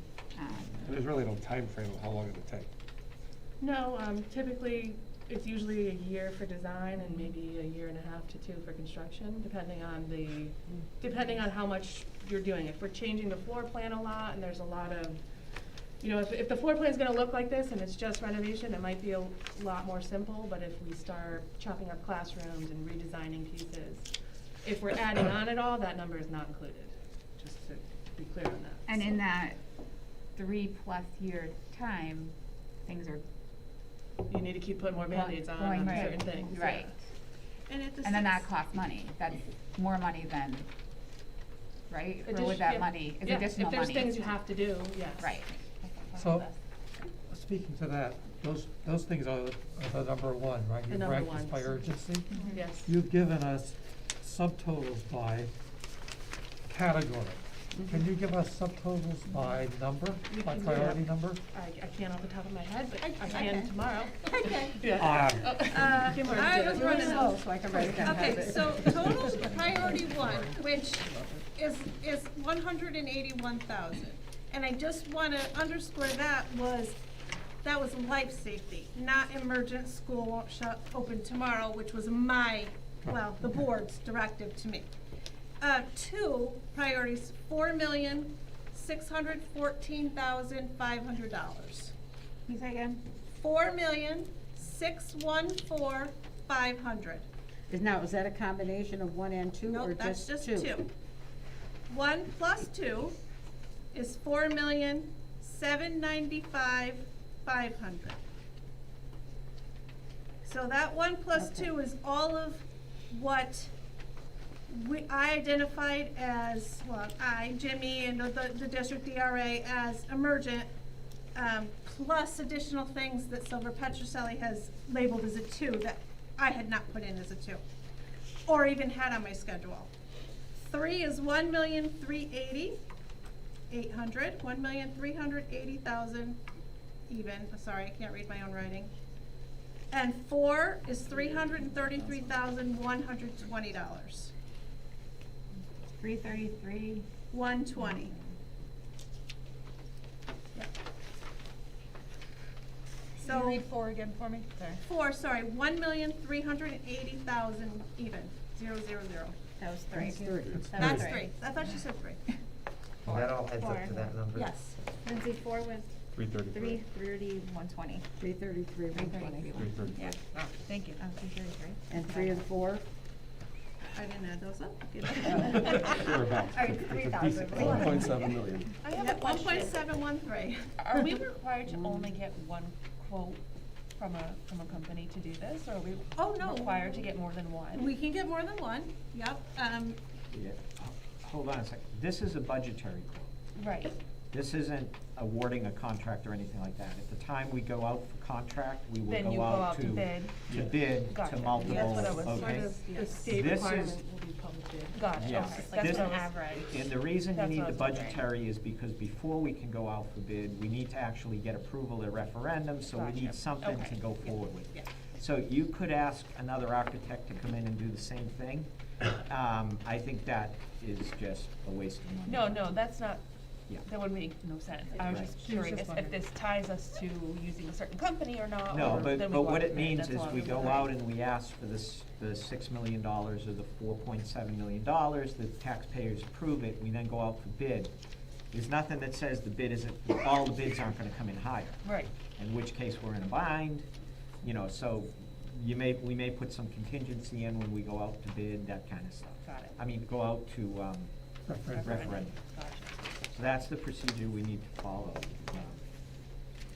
How often do we take a school and actually renovate it to new? How often is that done? Never? I lived through one in North Branford, Yeah. 10 years ago. I can say in the very large districts that I've worked in, where you had hundreds of schools, they would be on anywhere from a 30 to 40 year life cycle. I don't know what your experience is, but and the brand new buildings that you build now could maybe even be on a 50. Yeah, with the state process, we have to deem the structure to be 50 years and everything else to be 25, I believe. Because as I look at this, sure, if we renovate to new, you have the possibility of getting some type of reimbursement from the state, but in the meantime, you're also spending a lot more money. And is it all necessary? If you look at some of the numbers 3s and 4s, I mean, are they something that we really have to take a look at now, or could we just settle for the at least the 1 and 2, which I believe are probably the more crucial pieces that need to be taken care of, and the rest, hopefully, we might be able to put in under our capital budget over time, and just, set in for it, because it's a lot of money. You're talking a minimum of 6.3 million. That's assuming these numbers stay exactly the same. I mean, we could put out to the public one of the options, or we could put 2 of the options out, either, individually, or, just do 1 and 2, or do it all. And the public can decide where they want their money to go. So if you do that, Just my then thoughts. that would have to, it couldn't happen at a district meeting. We couldn't send this to a district meeting because we need to have a number legally. And that's A only single number. to meet the January referendum. If we're not shooting for a January referendum, then time doesn't matter. You're assuming one question on the referendum. Yeah, well, You what could would put- your second question? Well, You Lucy, I could think, put 2 was asking questions with, questions. here's 1 and 2, do you approve that? Here's 3 I and don't 4, do think you you approve can that? I don't think you can do that. I can check with the attorney, but I don't think that you can do that. Yeah, 2 separate yes/no questions you can do on referendum. My only other concern about not doing the 3s and 4s is that, look at the predicament that we're in right now. And that's just that every year, things get put on the budget, and then people wanna see the budget reduced or stay flat, and then the things that are not emergent get pushed to the side. And then those things now become emergent, and now we're past end of life for a lot of these things. And so, I understand it's a lot of money, however, I feel like, yeah, we might be able to pick and choose a couple things not to do, but in the long run, in 2 more years, we may be going back out and saying, hey, you know what, we actually really do need to do this.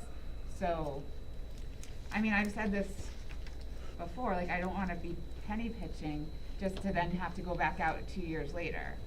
Yeah, so Missy, to your point, what I heard very clearly was items 3 need to be done in 3 to 5 years.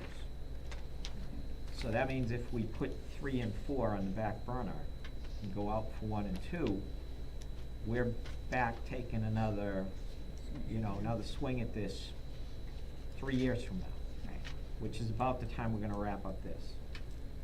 And then Lucy, where you had said maybe we use this and use some of our capital funds, I wanna remind into it, people, yeah. statutorily, we've got a limited amount, and we keep saying, well, we'll cover that under our capital, we'll cover that under our capital.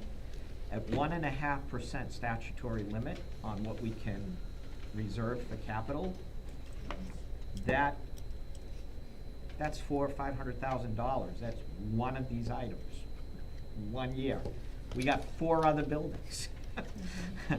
And every day, those buildings get older and older, and more things Right. start moving towards the 3 and the, or the 1 And that and needs the to be 2. addressed, and Hartford hasn't, we have no ability to deal with that. Well, we may have an ability to do it if we can work with our boards of finance to reserve in towns, but that's a whole discussion for another, and Doug's looking at the clock, so that's all I'm saying. Sorry. I think. No, but I will Bad be asking for superintendent that. behavior, they would have said that at our training. I've been a long day. No, Doug, because I was thinking it when you did it. I was gonna look But I at do my- agree with you, I think that's a discussion for a different day. It's a definite discussion for a different day. I think tonight what we need is if there's a sense either to move this forward or not, and if so, if there's a dollar amount, and to Kim's earlier point and mine, if you all feel rushed in this, we don't wanna rush you, we were asked to get this teed up, to do this as quickly as possible, and so that's what is in front of you. All right, so. What was our last analysis Yep. Come on, for? say something. Sorry, Yeah. go ahead, Lucy. I just wanna make 2 quick points. I just, when asked what number 1 and number 2 added together were, which would be the top priority items, that's almost 4.8 million. Renovated new is 6.3. So the difference between that and to get a renovated new is you can change the footprint. You can do different, bigger music room, art room, learning labs. Or at the 4.8, exact same building you have now, just a new boiler and a new that. So renovate as new gives you so many more options. And so the difference in price may be worth that to you. My second point I just wanted to make is you can make a decision tonight and it can go to district meeting and then it can go to referendum and you still need the approval of the voters who may not vote it, and then we're back here talking about what are we gonna do about Lyman again. So I just wanted to make that point clear, is it has to go through referendum for us to get authorization to borrow the money to do this. Or renovate as new. Any of it, any of it. When was our last analysis done for Brewster Memorial in Strong? 2016 was done by Silva Petroselli. Okay. And Brewster and Memorial have had significant, well, Brewster hasn't had it yet. We have money set aside to do significant capital improvement replacements through our bonding for Brewster. The reason that's been delayed is because there was talk about maybe adding on room if Lyman closed. So I didn't want to do a job only to undo it. So Brewster has the funds available, just hasn't started yet. Memorial has had significant mechanicals work. Roofs are happening soon. We're opening the bid on Tuesday, so a lot is happening Memorial. And if we take some time to think about this, like say we discuss this at the next board meeting, just so we all have time to read it and digest it, how far does that push us out, much further? We would just miss the availability of having a referendum before the board retreat. Okay. And potentially miss the opportunity of getting it in the budget. I can put it in the budget and then pull it back out again, you know, as a safety measure too. And that, so.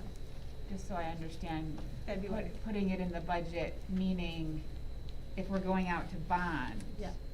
it's just like the first bond payment? Debt service, yep. Okay.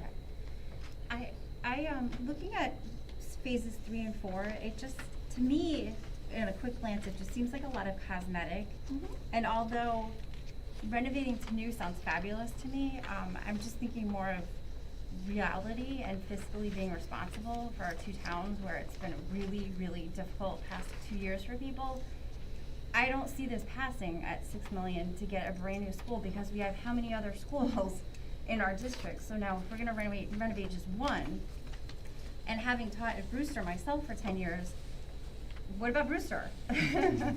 So, I do believe, like Bob said, I think what you were saying is I'd like to see the two numbers, like the phases 1 and 2, be approving this $4,795,500, and then maybe a question approving the whole $6 million for all phases. Only because I feel that I feel like the latter is not going to pass, and I think that's what keeps happening is we keep throwing out the whole project for things, and then it gets voted no, and then we come right back to just starting from, so instead of moving on and doing something, we get nothing done. So you suggested a question asking 4.7 and then a second question asking for the 3 and 4? Yeah, Yes. or Right. combined, Separate. So they can like, say what, yes would to you both, approve yes or no? phases Right. 1 and 2, the Two necessities? completely separate questions. So the only It's thing like I see saying, with do you want that to do is I capital think some improvement? people won't be educated enough to realize that if they vote for 3 and 4, they're voting no for the first one. So we're doing the Yeah, stuff that's that- not due right exactly. now. I don't think So that's. Ahead of how time. do we make the voters understand that? Cause that's where we've hit a wall several times. Doing Because one question, when we ask the two separate question. referendums. Don't even hit up the second question until the first one's answered. So, Because it's pointless to go to the that second holds question up the if they project. say no to the first one. What I think it's not necessarily the 1 and 2 and the 3 and 4, it's the 1 and 2 versus 1 to 4. the emerging to new. I think that's where the Right. question comes out. And we talk about transparency. If we go in there with just, let's go with the emergent, you know, then we just get the whole ball of wax. People are gonna be saying, well, wait a minute, why are we doing all of this and we're not doing that? What did you guys discuss? I think people have a right, well, that's my thoughts, so you guys go ahead and fill in, but they need to know the whole picture. That's the way I look at it, and I think the option of the 1 and 2 is critical to do, but I'm not so sure about the emergent to new. Now, the public may wanna do that, but they need to know about it. They need to know that this is an option, this is an option. And then we also have this other piece, 3 and 4, in the middle, that also will be addressed over time, and we may have to come back for another bond, but right now, this is critical, or we can just do the whole thing and not even worry about 3 and 4, because it's all included. And You I also think have to make it that's- clear that you didn't people have need to to know. vote for one of them, you could say no to both, so. What If did you put two vote? questions, No so to they have to 1, vote. 1 and 2, and yes to 3 and 4, to Jason's point? No, no, Yeah, Now all we're- of a sudden four we're is doing not- window glazing when No, we have I a group that's agree. legal. Four I'm is sorry, not a I said, vote. what I see the two questions is, phase 1 and 2 is one question, Okay.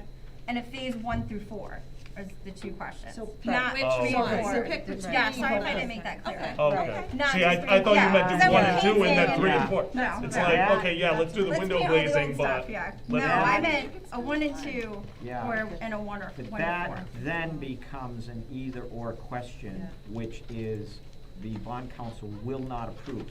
Because what happens if they vote yes to both? Now we put on 2 roofs? I mean, that becomes an either-or question. You're not allowed to have an either-or question. No, well, people could vote no, and like what Lindsay said, they could vote no for both. Like, I'm not approving this project at all. Right, but what I'm saying is But then they because- could also vote yes for both. in which But Which then they're not it's allowed kinda to do for combined, bond. isn't it? no, that's the thing is, they don't allow lesser included questions. So what about 3? the 1 and 2, 1 to 4, not at all, like not approving this budget, this project at all. No, the questions have to be answered with a yes or no. Okay. So, do you approve 1 and 2, yes or no? Do you approve 3 and 4, yes or no? You could do that, but to your point, we could end up with only 3 and getting 4. 3 and 4 Right. and not No, you getting 1 can't and do 2, that. Yeah, no, which that is wouldn't what do we it. need, Can't which do is that. what we No. would want. Yeah. That doesn't make sense. So, and then, one other question I have, I'm pretty sure we don't, if we wanted to do renovate as new, we're not asking for approval of a bond of 6.3 million, we're asking for approval of a bond of 13.5. Right. Which will never pass. Because you have to ask for the full amount in the event that the reimbursement Right. doesn't come through. You can say, this is eligible for this, the net to the town within the question will be the 6.35 million, but do you approve a bond of 13.52 million? I believe that's the phrasing, but if I'm wrong. And you would have to build that debt service into the budget. And then that debt service would have to get built into the budget. And I'm not much of an advocate of delaying this because we've already delayed it 4 or 5 years. I mean, we're not, and delaying it 3 to 4 months is delaying it another school year. And that's a school year where, I know I go to Kim's definition of emergent, that school will be closed the next day, and we don't know if it's closed the next day for a week, or if it's closed for the balance of the year. I mean, just picture if a particular piece of equipment goes down, and we now have to close John Lyman School, and with the supply chain issues we're all seeing and hearing about, we have to keep that closed from February to June. What do we do with the students? Where do they go? Do we go completely remote? Do we shoehorn them into this school or that? Do we move some kids out of Brewster over to Memorial and some kids from Memorial up? We gotta move on this, I think. I have a sense of urgency.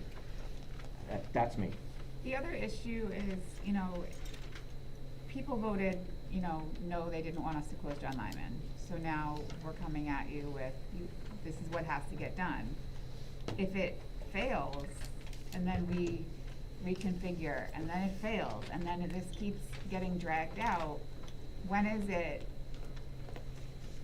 that enough is enough? Because you can't have it both ways. You can't say, no, you don't want us to close the school, but at the same time, nope, I'm not gonna give you any money so these kids are safe. So we don't know. What happened? But I don't know what would happen at that point. We don't know the answers, but I think to your point, Missy, I think, in my mind, it then puts the board in a different position. Because to your point, if you can't close it and you can't repair it, that just doesn't meet the common sense test. So, again, don't have any specific answers, but at this point, the question that we're talking about here has not been asked to the voters. I think a lot of you presume, as I do, that it wouldn't be successful based on the result of the last referendum. And probably at 13.5, somebody said, you could almost guarantee it would fail at that. So I still think if we could get it at 6.3, and we were comparing that to the 4.8, to me, that's a no-brainer. You spend the 6.3 and you renovate, and that's just much better educationally, and even for the town to have a facility there, but at 13.5, I agree, I don't know who's voting for that. I just think in hopes of expediting this, like we all agree, that my gut is to just go with, not with safe, but the 1 and 2 are imperative. And I think that it'd be more good faith with the two towns that we show that we're just really doing what we need, not trying to make the state-of-the-art building just for one building out of all the buildings out of the towns. That we may have a possibility of passing it so we can actually move forward to kind of be on the more of the, I mean, it all sounds fabulous, but I just feel like we're just saying, here, we want all state-of-the-art brand new, and there's ways we can pick it. So there's also one thing on here, like install new playground equipment. There's a $50,000 play Well, if you space look there. at 3s and 4s. Right, it there's- probably That's just, what it I'm probably looking just at isn't 3. Yeah. up to the standards that is It's out. a beautiful place. Yeah, but not enough, it's not big enough. Can each question be backed up with a visual picture? This is what you get for this amount. Again, we were talking about making it clear to people. There's gotta be a better way, because the simpler the better. Vote on this. All right, so my gut, I agree. If it has to be two, we have to clarify it. My gut agrees with more about, we need to be fiscally responsible and say what we need to do.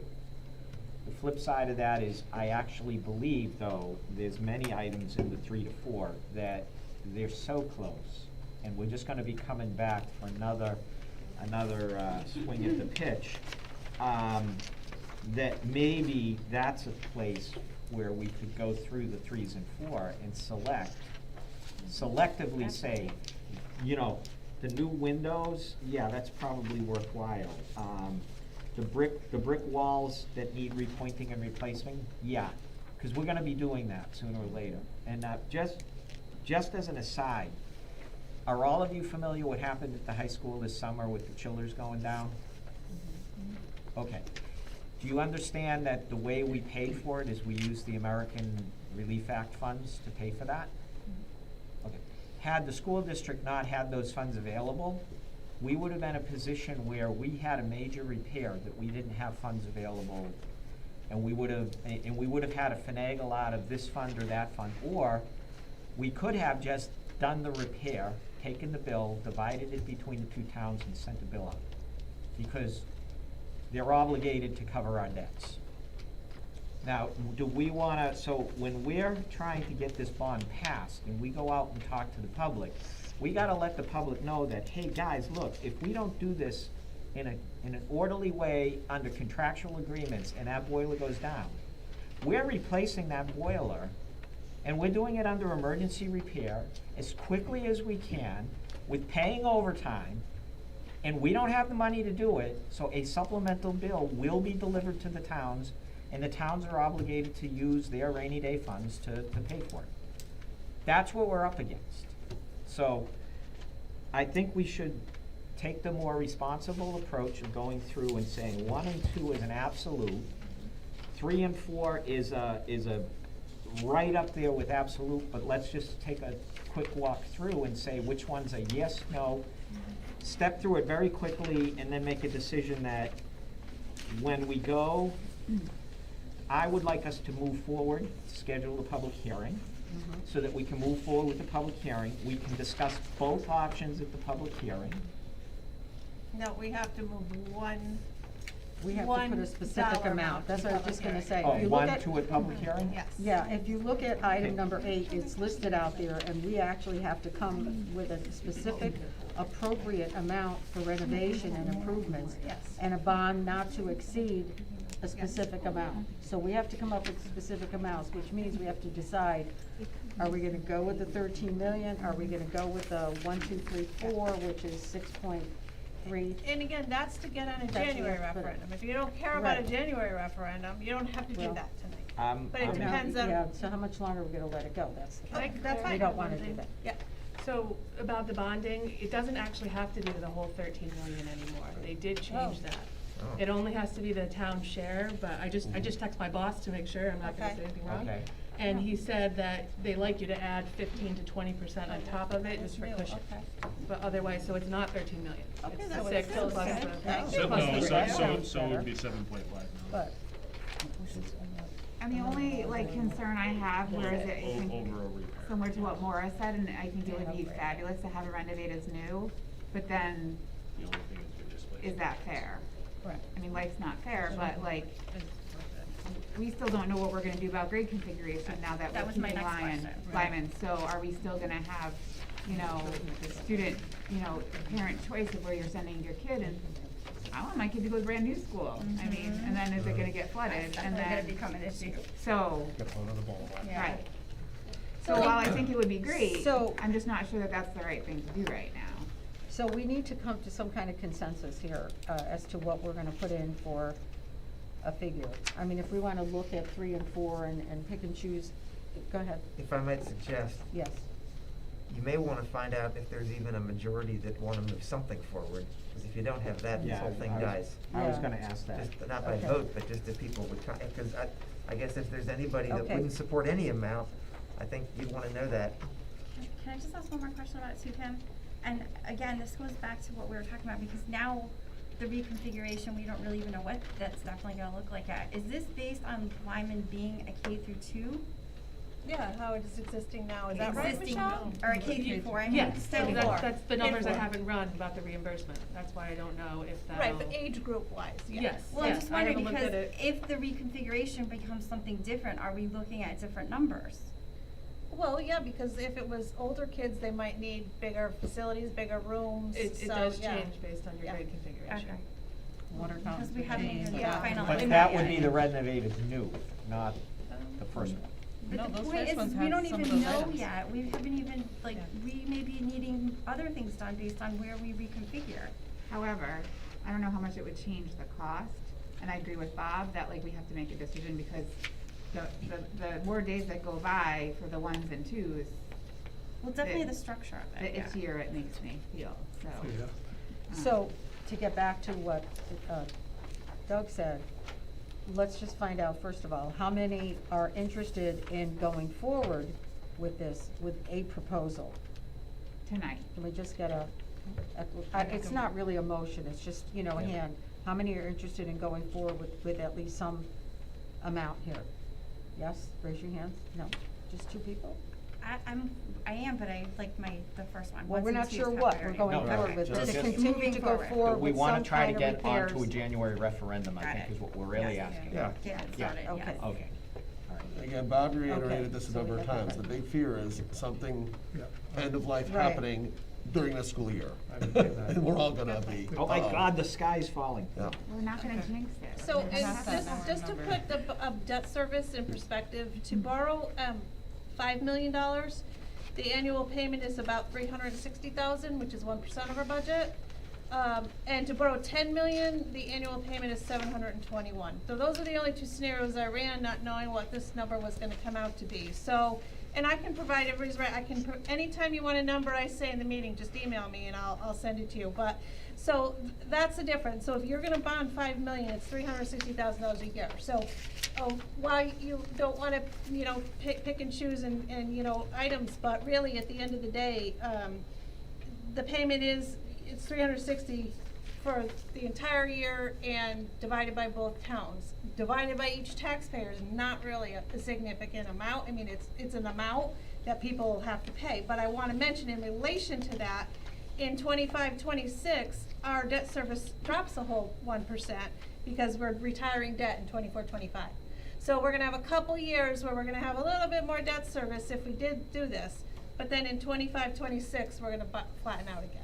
But you are you didn't trying to bring say- in the debt service that we're gonna require when we move forward on the booster stuff? I did. Oh, that isn't, Yes. okay, Yeah. so that is fully The point you're included. trying to make is that the difference to the budget between renovate and do the 1 and 2 is not that significant. Is that your point? Well, The debt service, the total number is significant, but the actual debt service on it. yeah, I don't think it's worth holding this up for that. I mean, I think it's better to make a decision and then I can give you a better number what the debt service will be.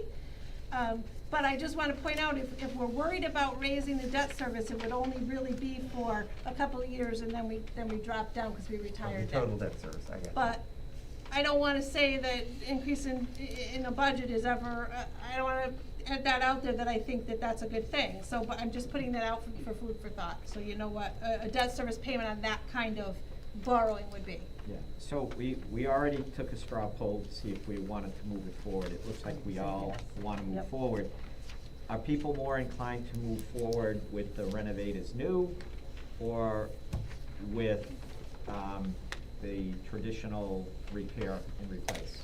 So who's in favor of moving forward with a renovate as new? That's a 4.8 versus a 6 point something or even 7. Yeah.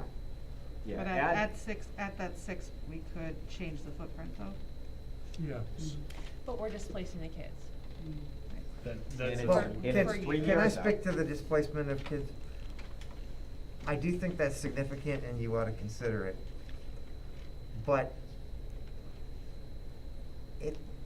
anytime you do anything significant, there's gonna be some displacement, and what you're talking about is a long-term decision that could go out 25, 30, 40 years. And part of what you do, in my experience, when I've done this, is you build into your design how you wanna do the phasing so that it has as little impact as possible. And I guess my point in saying that is, no one would ever do any renovation if they were worried about that. You hate it when your kid is in the grade level that it affects, but part of what the architects and the engineers have to do is tell, like, what's parking gonna look like if you're still on campus. You might even be moving kids within the building throughout the year as you're doing Which certain I parts of get, it. It's but- not as necessarily extreme as no one can be in that building for a year, because I think that would be pretty problematic. As a parent who would have a kindergartner in that school, to have to vote and say, well, is my kid gonna get moved here or there, what's gonna happen, what, it's gonna, you know, that's gonna impact. It's I gonna- don't disagree It's with you. gonna raise a lot of questions of, well, is my kid even gonna be going to Lyman? Right. Those are all good points. That's- Those are all good. I was just saying, you'll never renovate ever, if anything, if you're concerned about that. You should be concerned about it, it's just, you know, buildings get old and they need to be renovated at some point. That's even more reason to do it with 1 and 2. Exactly. The other Done concern faster. I have You work. about doing the renovate as new is, like she said, you have a year to plan and then 2 years for it. So that's 3 years of things possibly falling apart that we still have to pay for. And where is that money coming from? So, while, like, I would love it, I don't think it's the most practical idea. I think we definitely need to do 1 and 2. Part of me really thinks we should just go for all of it. But I'd hate to see it, you know, get voted down just because of that. And then my other question is, if we could always ask for more and then not do it all, right? Or maybe the cost would, like, you know what I Ask the mean? state, ask the voters. No, ask the voters. Yeah, oh yeah, you can. Cause like some of the other bonding we've done, like, then we got the energy conservation Yes. thing and that took away from the money, so that, okay.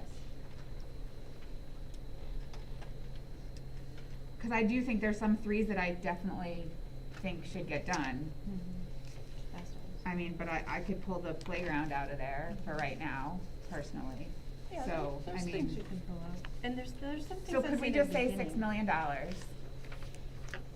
So And then, you can. and then at a later time, figure this Well, out. Michelle, correct me if I'm wrong, you can, but legally you're gonna be tied to that $6 million. So if you go through and you take stuff out or you do, and you're at 6.5 million, you're stuck with 6.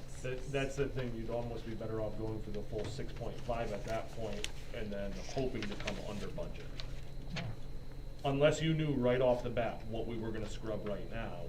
I think it's hard that we're just obviously saying Yeah. this now. Well, that's just like the whole parking thing, well, how much is it gonna cost, number one, right in the front? How much is it gonna cost to add the other lane? Is that gonna be $100,000 out of that 400? Guess what, if it is, don't add another lane. It works right now, but that's. Have you been to the pickup? I understand, but Right. That's not a necessity. for that cost, Yeah, I Right. think that the code compliance is. so. And the difference between 6 or 6.5, like. I guess I was does just that- going with the number. Does that matter? I mean, it matters, but do you think it matters significantly Right. enough I to deter would a just- vote? Kim, you know does what it- 6.5 compel, does it make the board commit tonight to the renovation or the? No. Oh. It would just, Yeah. will So you- tie us so to you- No, bonding. I was just gonna ask, or just state, if you read the question at number 8, or the statement at number 8, does, Right. you know, the board is gonna schedule a hearing for the appropriation of, I'm gonna throw out $7.5 million for renovations and improvements to John Lyman Elementary School. We're not saying if it's renovate as new, or renovate 1, 2, and 3.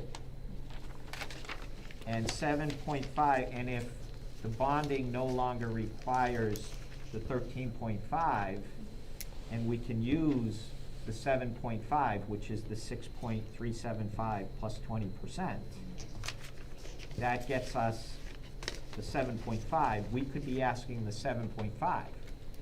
Now that's what we bring to the district meeting. At the conclusion of the district meeting, the board then has to vote to send it to referendum, correct? Correct. And at that time, we can edit what we send to referendum based on what we heard at the public hearing. Yes. So we can go in and clarify, we got this, we're asking for the 7.5 million, we could do this, and here's the disruption factor, here's the 3-year factor, if something fails, we still have that. Or we can do this, and it will be less. What do you, JQ Public, feel? And when they start, everyone starts coming up, it's ridiculous to do the renovation, the full, renovation to new, if we get enough of that. We then meet afterwards and we vote based on what we just heard and what we think. We wanna put this forward to referendum, and that's how we do it. And we hold the board meeting directly at the conclusion of the, or can. Is that right? Yeah, we would, we'd have it right after. All right, so I like it. would we move on to number 8 then? Yes. And could I make So, a motion? Go ahead. All right, can I make a motion to schedule a district meeting to be held at the Coginchaug Regional High School Auditorium, 135 Pickett Lane, Durham, Connecticut, on Thursday, December 16, 2021, at 7 p.m. for the purpose of conducting a public hearing on the recommendations of the District Board of Education to appropriate $7.5 million for renovations and improvements to John Lyman Elementary School in Middlefield, and to authorize the issuance of bonds or notes of the district in an amount not to exceed $7.5 million to finance the appropriation. Second. Approve warning of district meeting and attach here too. You sure to vote to approve the warning. So they have to, Does someone have to read that? yep, you'll have to read this too. You have to read the warning. So. Well, we have a second on that First, part. yeah, Well, vote, can we- and then you read So that. let's vote on. Okay. So So was we there a need to second vote on on your Bob's first motion. Is that correct? The one he just gave? His motion was correct, The yes. 7.5? And seconded by Ms. We I have a seconded second. it. So all those in favor? Aye. Opposed? Abstaining? Do we want any more discussion? Go ahead. All right. That's the second part. A motion to approve the warning of the public meeting. Warning district meeting, public hearing, regional school district number 13, towns of Durham and Middlefield, December 16th, 2021. The electors and citizens qualified to vote in town meetings of the towns of Durham and Middlefield, the member towns, are hereby warned that a district meeting of regional school district number 13, the district, will be held at the Coginchaug Regional High School Auditorium, 135 Pickett Lane, Durham, Connecticut, on Thursday, December 16, 2021, at 7:00 p.m. for the purpose of conducting a public hearing on the following recommendation of the District Board of Education: that $7.5 million be appropriated for renovations and improvements to John Lyman Elementary School in Middlefield, the projects. The appropriation may be expended for design, construction, renovation, and installation costs, engineering and professional fees, materials, equipment, purchase costs, legal fees, financing costs, interest expense on temporary borrowings, and other costs related to the project. The appropriation shall include any federal, state, or other grants and aid received for the project. The Regional School District 13 Building Committee, the building committee established by the District Board of Education as the building committee for the project, shall be authorized to determine the scope and particulars of the project, and may reduce or modify the scope of the project as desirable, and the entire appropriation may be spent on the project as so reduced or modified. The district anticipates receiving grants from the state of Connecticut for a portion of the eligible costs of the project to defray in part the appropriation. That $7.5 million of bonds, notes, or temporary notes of the district be authorized to finance the appropriation. The amount of the bonds authorized shall be reduced by the amount of any grants received by the district for the project.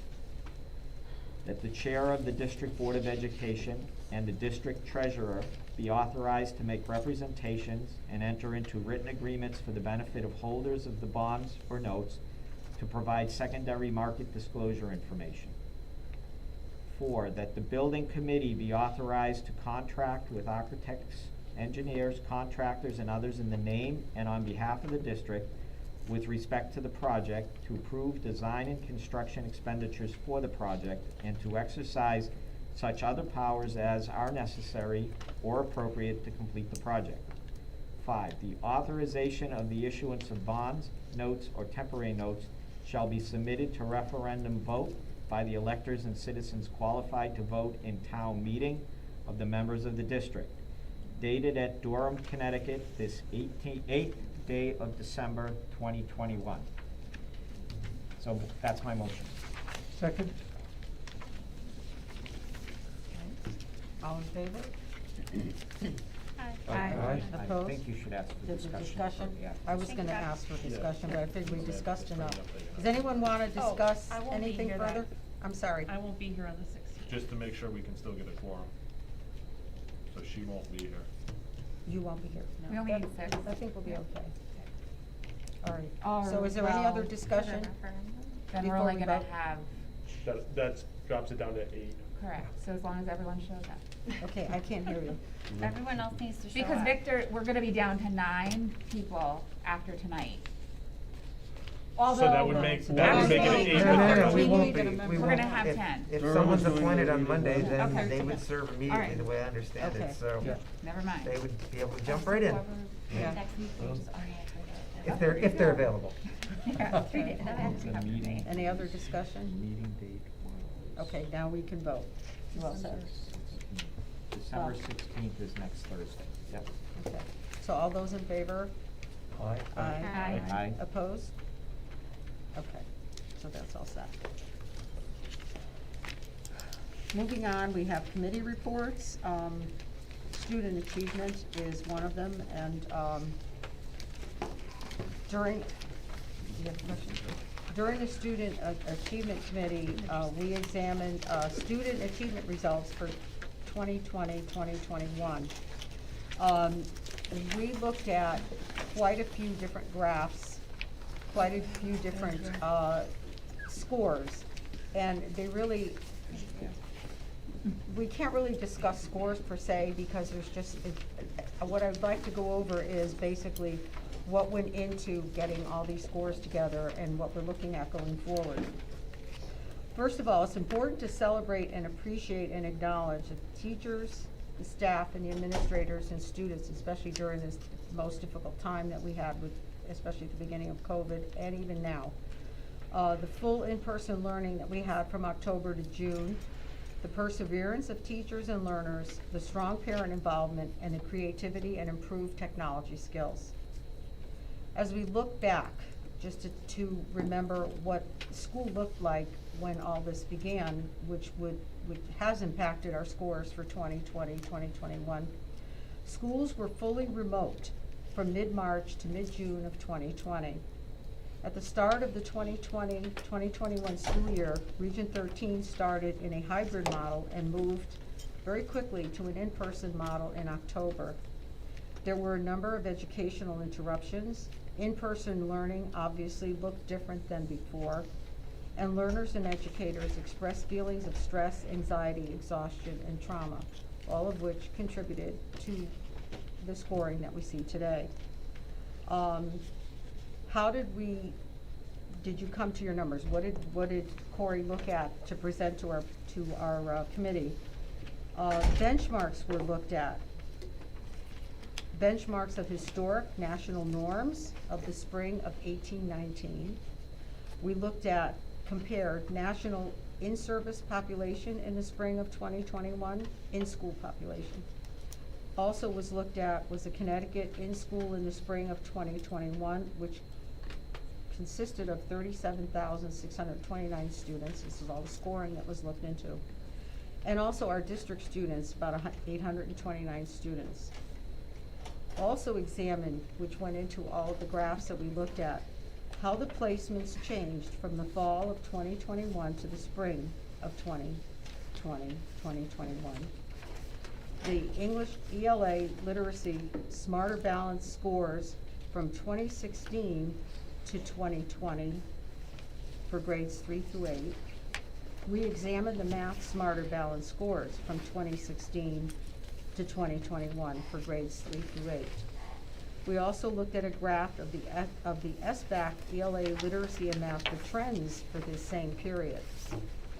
We looked at the NGSS percentages from 2018, 2019, and 2020, 2021 for grades 5, 8, and 11. And we also looked at the SAT scores for reading, writing, and math for 2018-19 and 2020-2021. Obviously, there were changes. In some cases, scores improved. In some cases, they went down. So what are we doing with this data? Looking ahead, this data is being carefully interpreted. Curriculum and instruction are being adjusted and standards are being prioritized. The district is making sure to support the teachers, the staff, and the learners. They're continuing to focus on the social and emotional needs of learners. They're resuming the coaching model and intended PLC focus. They're also examining Data Dash, which puts all the information of the students all together in one place. There's a lot of comparisons that can be done there. We are implementing strategy groups and targeting instruction in grades K through 8 in reading and math. And we are developing rich math problems and performance tasks in grades 6 through 12 and developing a model for more student discourse. A lot has gone into this, and as you can see, a lot of different benchmarks were examined in order to take a look at some of the graphs, which is why it's difficult to be able to give the numbers. I believe Corey sent out a PowerPoint. I sent the slideshow slides. out, but the new board members Yep. probably do not have it, so I'll make sure that you get that. Yep, and if you have any questions, which you probably might, because even though, you know, we discussed it, I'm sure as I look at it now, sometimes we say, oh, you know, and you have another question, feel free to reach out to Corey, and Corey will help you with that. But it was extremely comprehensive examination of all that's been going on over the last couple of years especially. Corey also went over the testing schedule that's coming up, when you just had some dates and all for that. So that's what happened with our Student Achievement Committee. Really gets into a significant amount of detail. I'd like to encourage you, if you can, to attend some of those meetings. It's just amazing. I haven't seen the minutes yet, but they're pretty good too. Could I add to your yes. report? This is my last report. Yes. You know, all our hearts are at student achievement. Everybody took a hit from COVID. Yep. Everybody, everywhere took a hit from COVID. And we were no exception. So there were two kinds of things. One is how big was the hit? And in terms of how we ended up in the spring of this past year, we're actually in a number of benchmarks in very good shape in comparison with national and state average. Yep.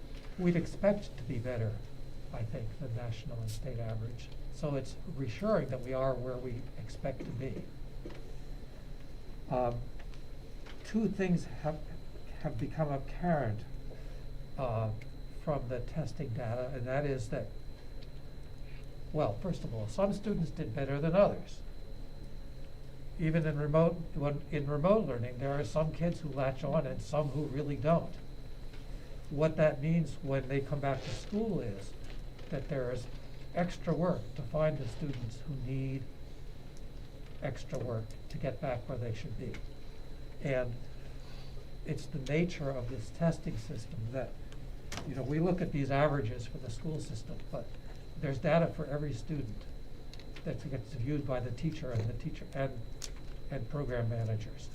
So part of what's happening is indeed that there is a lot of intervention going on. It's very targeted for the specific needs of the students. Some do. There's also a big interesting differences between reading and math. In general, the kids did better. They lost less in reading than they did in math. And I think that's not surprising. I mean, how many of us walk around our living room talking in algebra?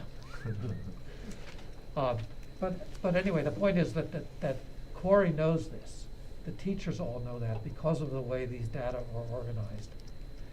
As a board, we don't see individual student scores. You know, that's very private information.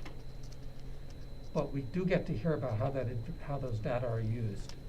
And they have been used to restructure instruction, to make up for lost stuff.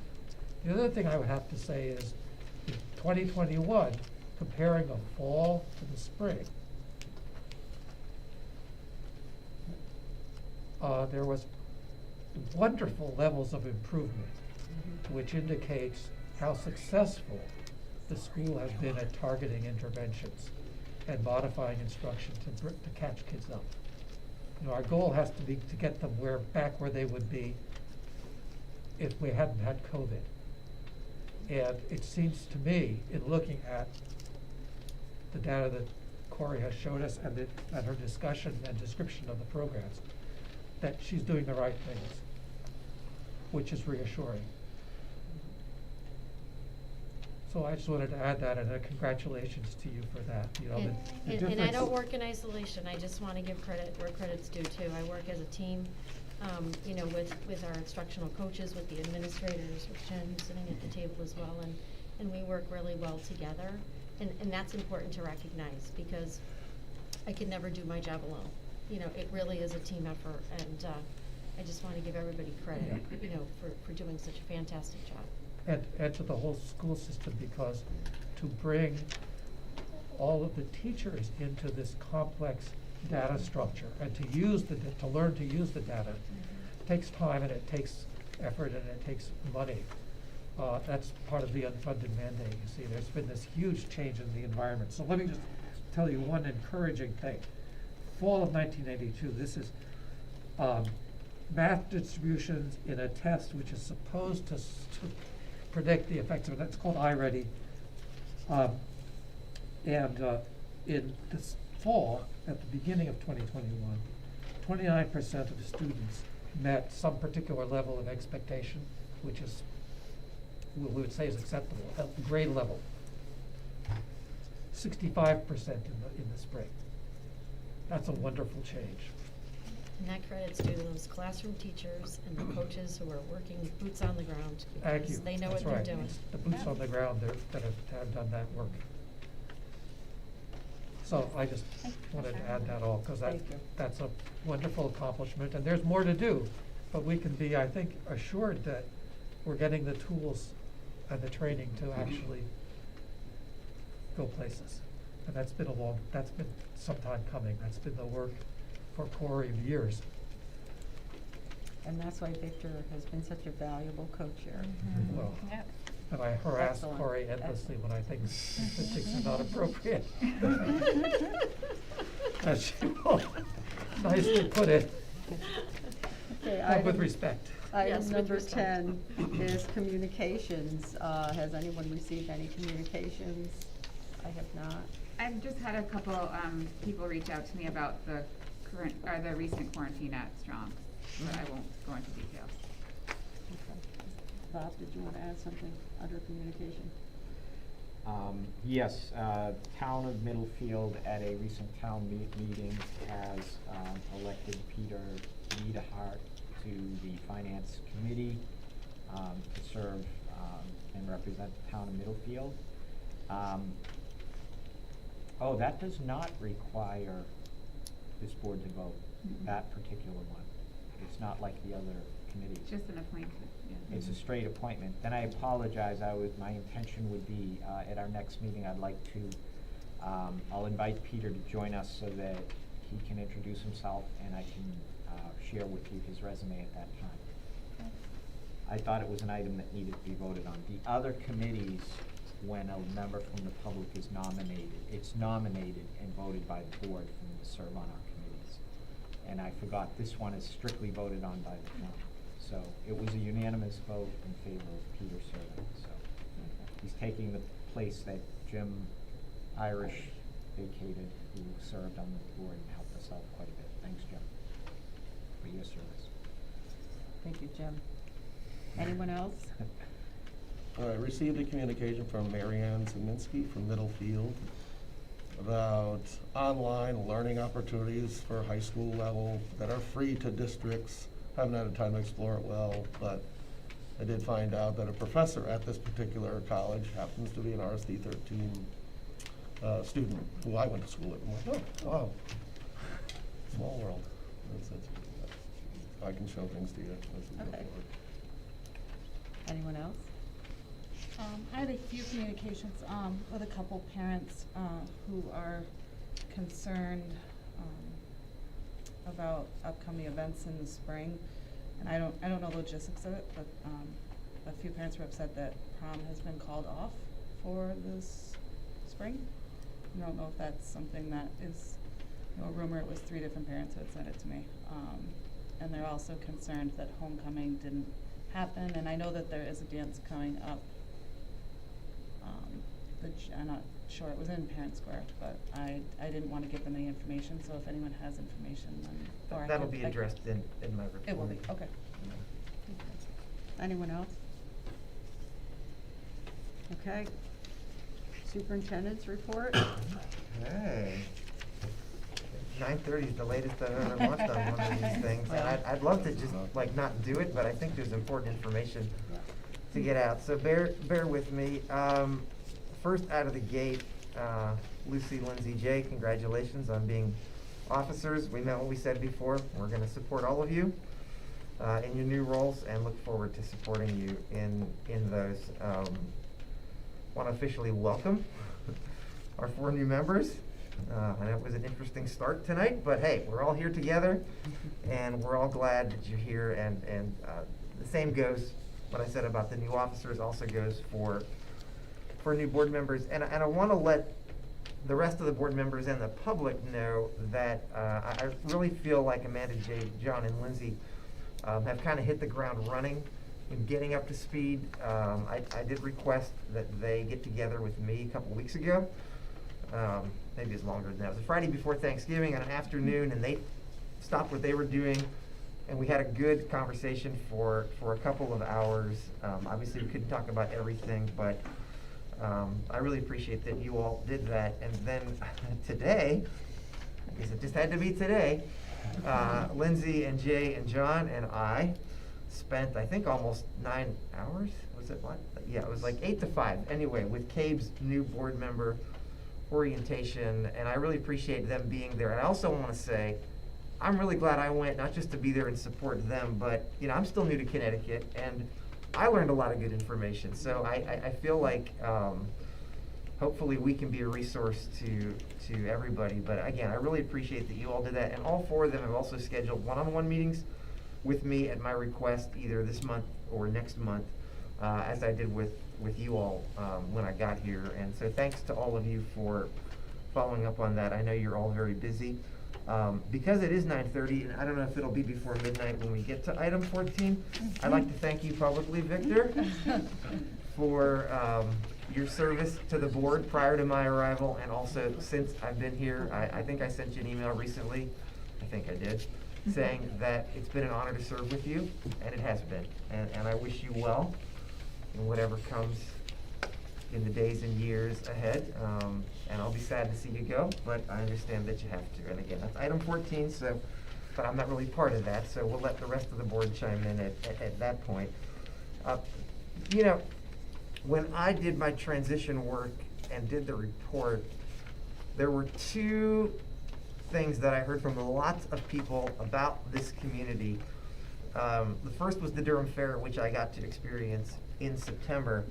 The second was the Community Roundup, which for 2 years in a row now has been rebranded as the Community Drop-Off, simply because things were dropped off here because of COVID and all of that. But that happened this past Saturday, and I had the opportunity to be here for part of that, and it was incredible. I want to thank Kathy Bettini and Rebecca Sanusis for kind of organizing it, but I couldn't thank everybody because so many people were involved, from the people that drove by and donated, from all the volunteers we had among our learners, among our parents, our young children, families, the scouts. I mean, it was incredible. And my understanding is we couldn't even take all the volunteers we wanted because we were trying to limit things for COVID. And, you know, beyond even being such a great thing for helping the people in need in our community, it was like a well-oiled machine logistically.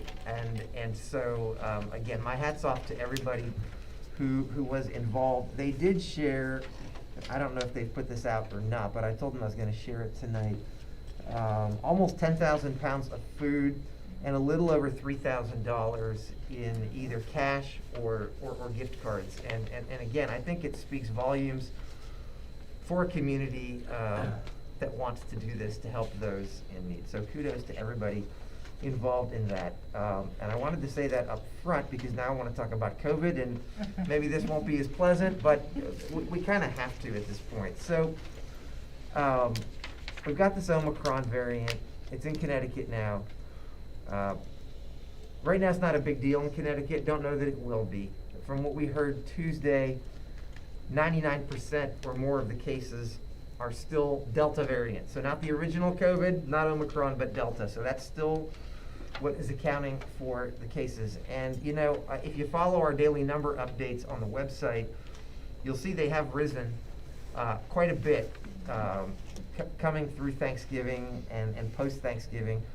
Probably not surprising. I think maybe because I'm a glass half full person, what I would like to say is, and I don't know this, but I think the combination of the vaccines, the masking, and the screen and stay are keeping many, many more of our asymptomatic learners and employees in school, which is much different than where we sat a year ago. So, you know, I'm not happy that the cases are going up, but I'm happy that we're not shutting down entire schools and disrupting our community and working parents and all of those things. And I'm very proud of our staff who are burning the midnight oil to do the contact tracing and all that, because that still has to happen. And so I think that's important. Now, I also think the next thing I'm going to say may upset some people, but I'm going to say it anyway. We've got vaccinations now available for 5 to 11-year-olds, and we've got boosters out there that are available for anyone 18 and older. The vaccines are still our best long-term mitigation strategy. Now, I'm not telling anyone to go out and get one, because I think it was Misty that pointed out maybe that's not the right thing for me to be saying or us to be saying. But what I would like to say is consult with your physician, consult with your healthcare provider to determine what the best decision is for you and your children. But I would ask you to consider those things. Now, mention screen and stay. A few reminders, because there has been some confusion. A few of you mentioned strong. It's not the only place where the confusion has been. And I want to preface this by saying nobody in this district made up the rules for screen and stay, but they are the rules. And we do believe we should be doing it because of what I previously said. It is keeping more children and employees at school if they opt into the program. Screen and stay is an opt-in program. Nobody has to do it. However, it only applies when the close contact occurred at school during the regular school day. That's the stipulation. It also only permits the learners to attend school for the regular school day. And so some of the pushback we've gotten is, why are we treating it differently when it happened at basketball practice or at band rehearsal or something else? I don't want to get into all the science behind it. It's been explained to us. But basically, there isn't a lot of transmission happening in the school day. And the other part of this that I think has been lost is that when you're an employee and you agree to stay at work under screen and stay, or when you're a child and your parents opt you into screen and stay, you have to agree to quarantine at all other times besides when your children are in school or as an employee when you are coming to work. I don't know if that's happening, but that's the rule, and that's what people are signing. They're signing a form saying that they will do that. And I go back to what I said before. This, along with the high number of employees and learners who have been vaccinated, is allowing us to stay in school. And I personally think that's a very good thing. I do. You don't have to agree, but that's where it is. Now, the next thing I'm gonna say is probably gonna sound, how should I say it? Doug? Yeah. Can I just Yeah, interrupt you for please, 1 second? please. And if I say anything wrong, For Jen, clarification. this is where you need to correct me. So vaccination status has nothing to do with the rules surrounding screen and stay. Thank you. Screen and stay is Only permitted for for unvaccinated. everybody. So anybody can stay in school during school hours, vaccinated or unvaccinated, as long as they are asymptomatic. So it's not vaccination status, it's Right, but symptom screen and status stay for only, screen and stay screen and only stay. applies to unvaccinated. Because if you're vaccinated and you're asymptomatic, even before don't have screen to and stay, quarantine you at all. already were Unless it's good. an after-school program or. Yes, screen and stay does not cover after-school hours. It's Right. only during the school day. So any extracurricular sports, activities. Even if they're in the building. Even if they're in the building, correct. That does not, those are under CIAC guidelines if it's sports or other guideline, or state Yeah, guidelines. and again, let me if it's repeat what I COVID. just said. Mhm. But Screen and vaccination stay status is- was developed for unvaccinated employees and for unvaccinated learners. If you are fully vaccinated and you are asymptomatic and identified as a close contact, you just keep going with what you're doing. That's, and so thank you for that clarification, Jen. So, what I was gonna say is, as the cases rise and we hear about Omicron and all those things, it might seem unusual that some of the rules are starting to get more flexible. And I can't give you the why behind that, but they are. And I wanna share them with you and make sure you're okay with us implementing them, because we don't have to. The first one has to do with performing arts. In the area of performing arts, and I think this would specifically apply to chorus and concerts that are coming up as early as next week, the state has now said in a performance, if you are fully vaccinated, you do not have to be masked. Which means if you aren't vaccinated, you have to be. And so I want to just put that out there and let you think about that for a moment as I go to the next two. Is that a state mandate, or is that just a Mhm. suggestion? That is an option. It is an option for the district, and I'm glad you asked that question, Lucy. It's also an option for the parent, because in order to opt in, you do need to provide proof of vaccination. And so, you know, there's been a lot of talk about we're requiring vaccination status. We are not. If you want to opt in, then it is required for you to say, yes, my child is vaccinated and I want them to be able to sing at the chorus concert unmasked.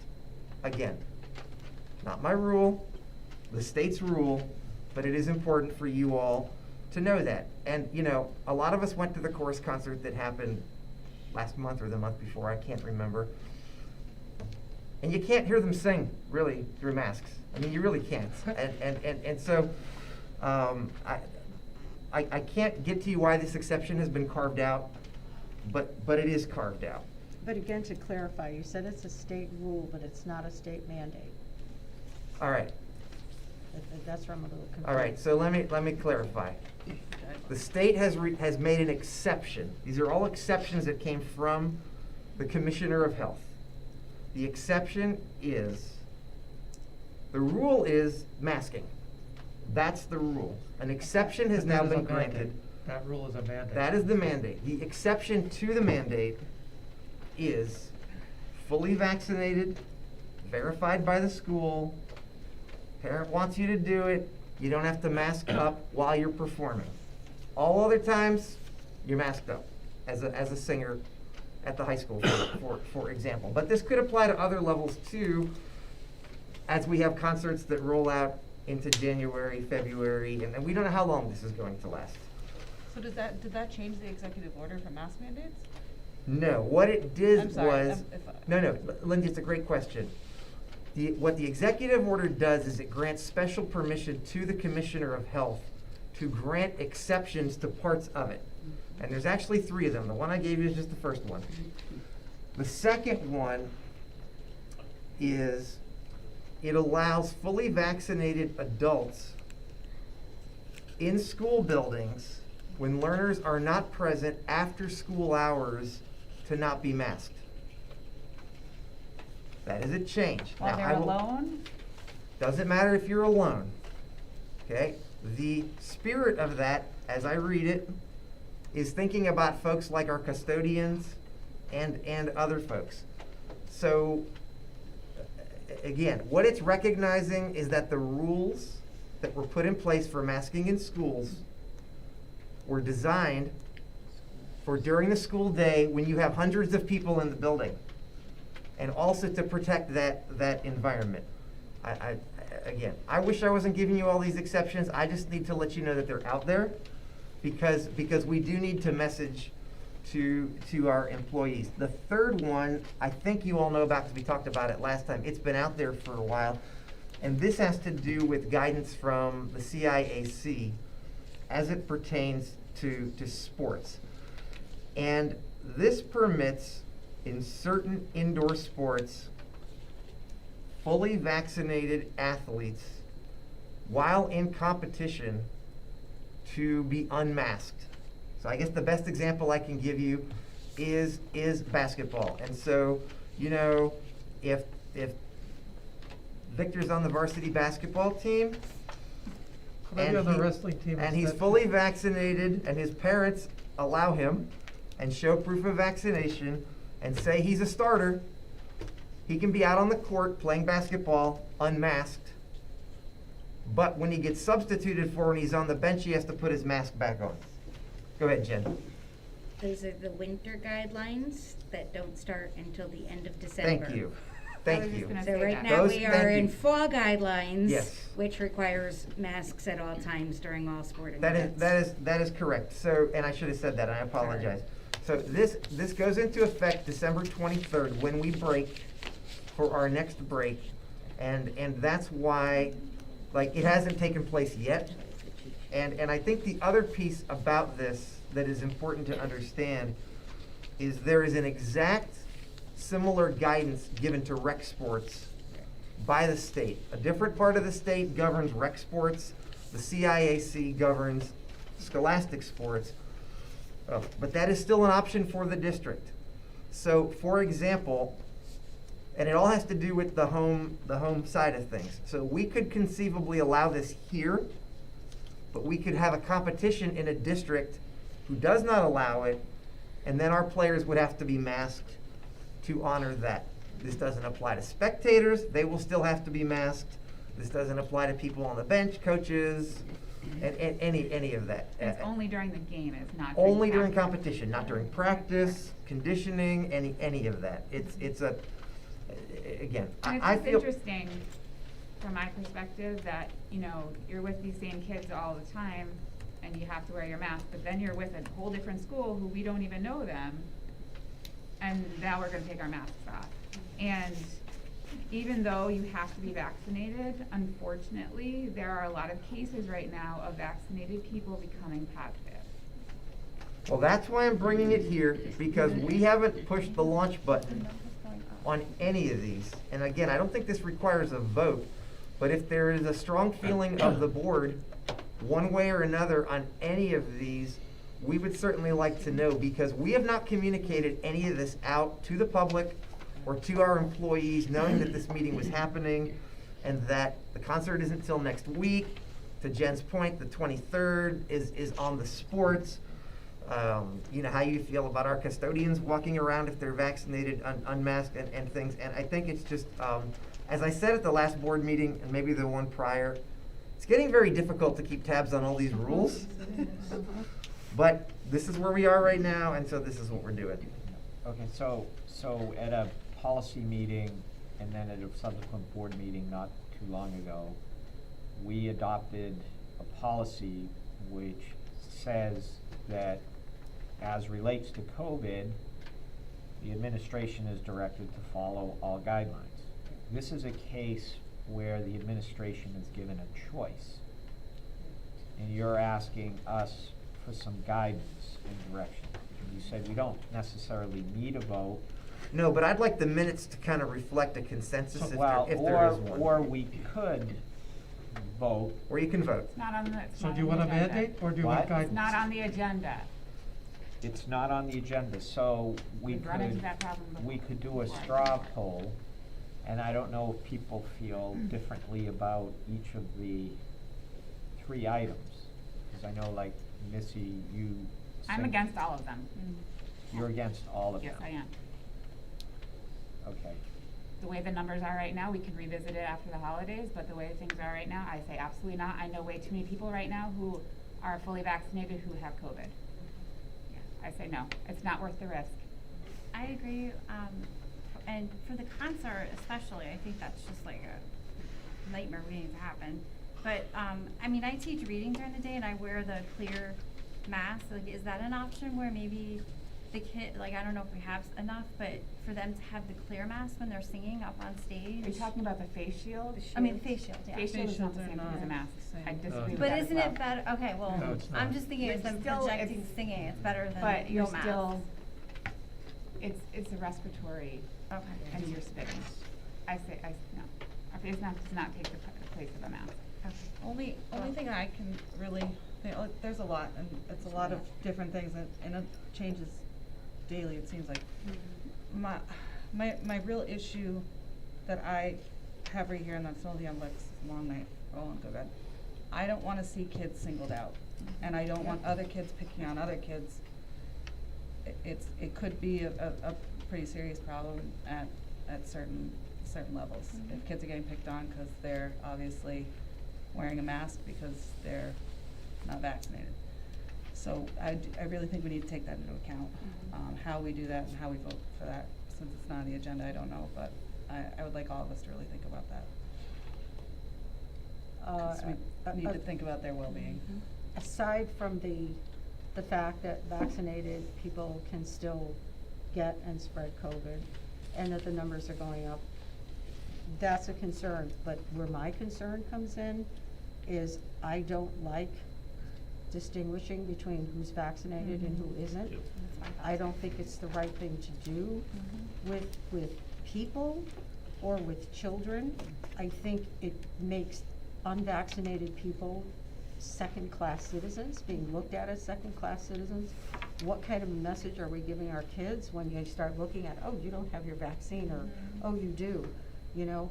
I would just assume the rule be, if you need to wear masks, everybody wears a mask. Okay. If you've been exposed, and you should be quarantined, you get quarantined whether you're vaccinated or not, and it really, No, I don't agree. They don't You do need to not have tell to you. quarantine if you're vaccinated. That would be a change to the state's guidelines. Yeah. That would be a significant, we've been doing that since May.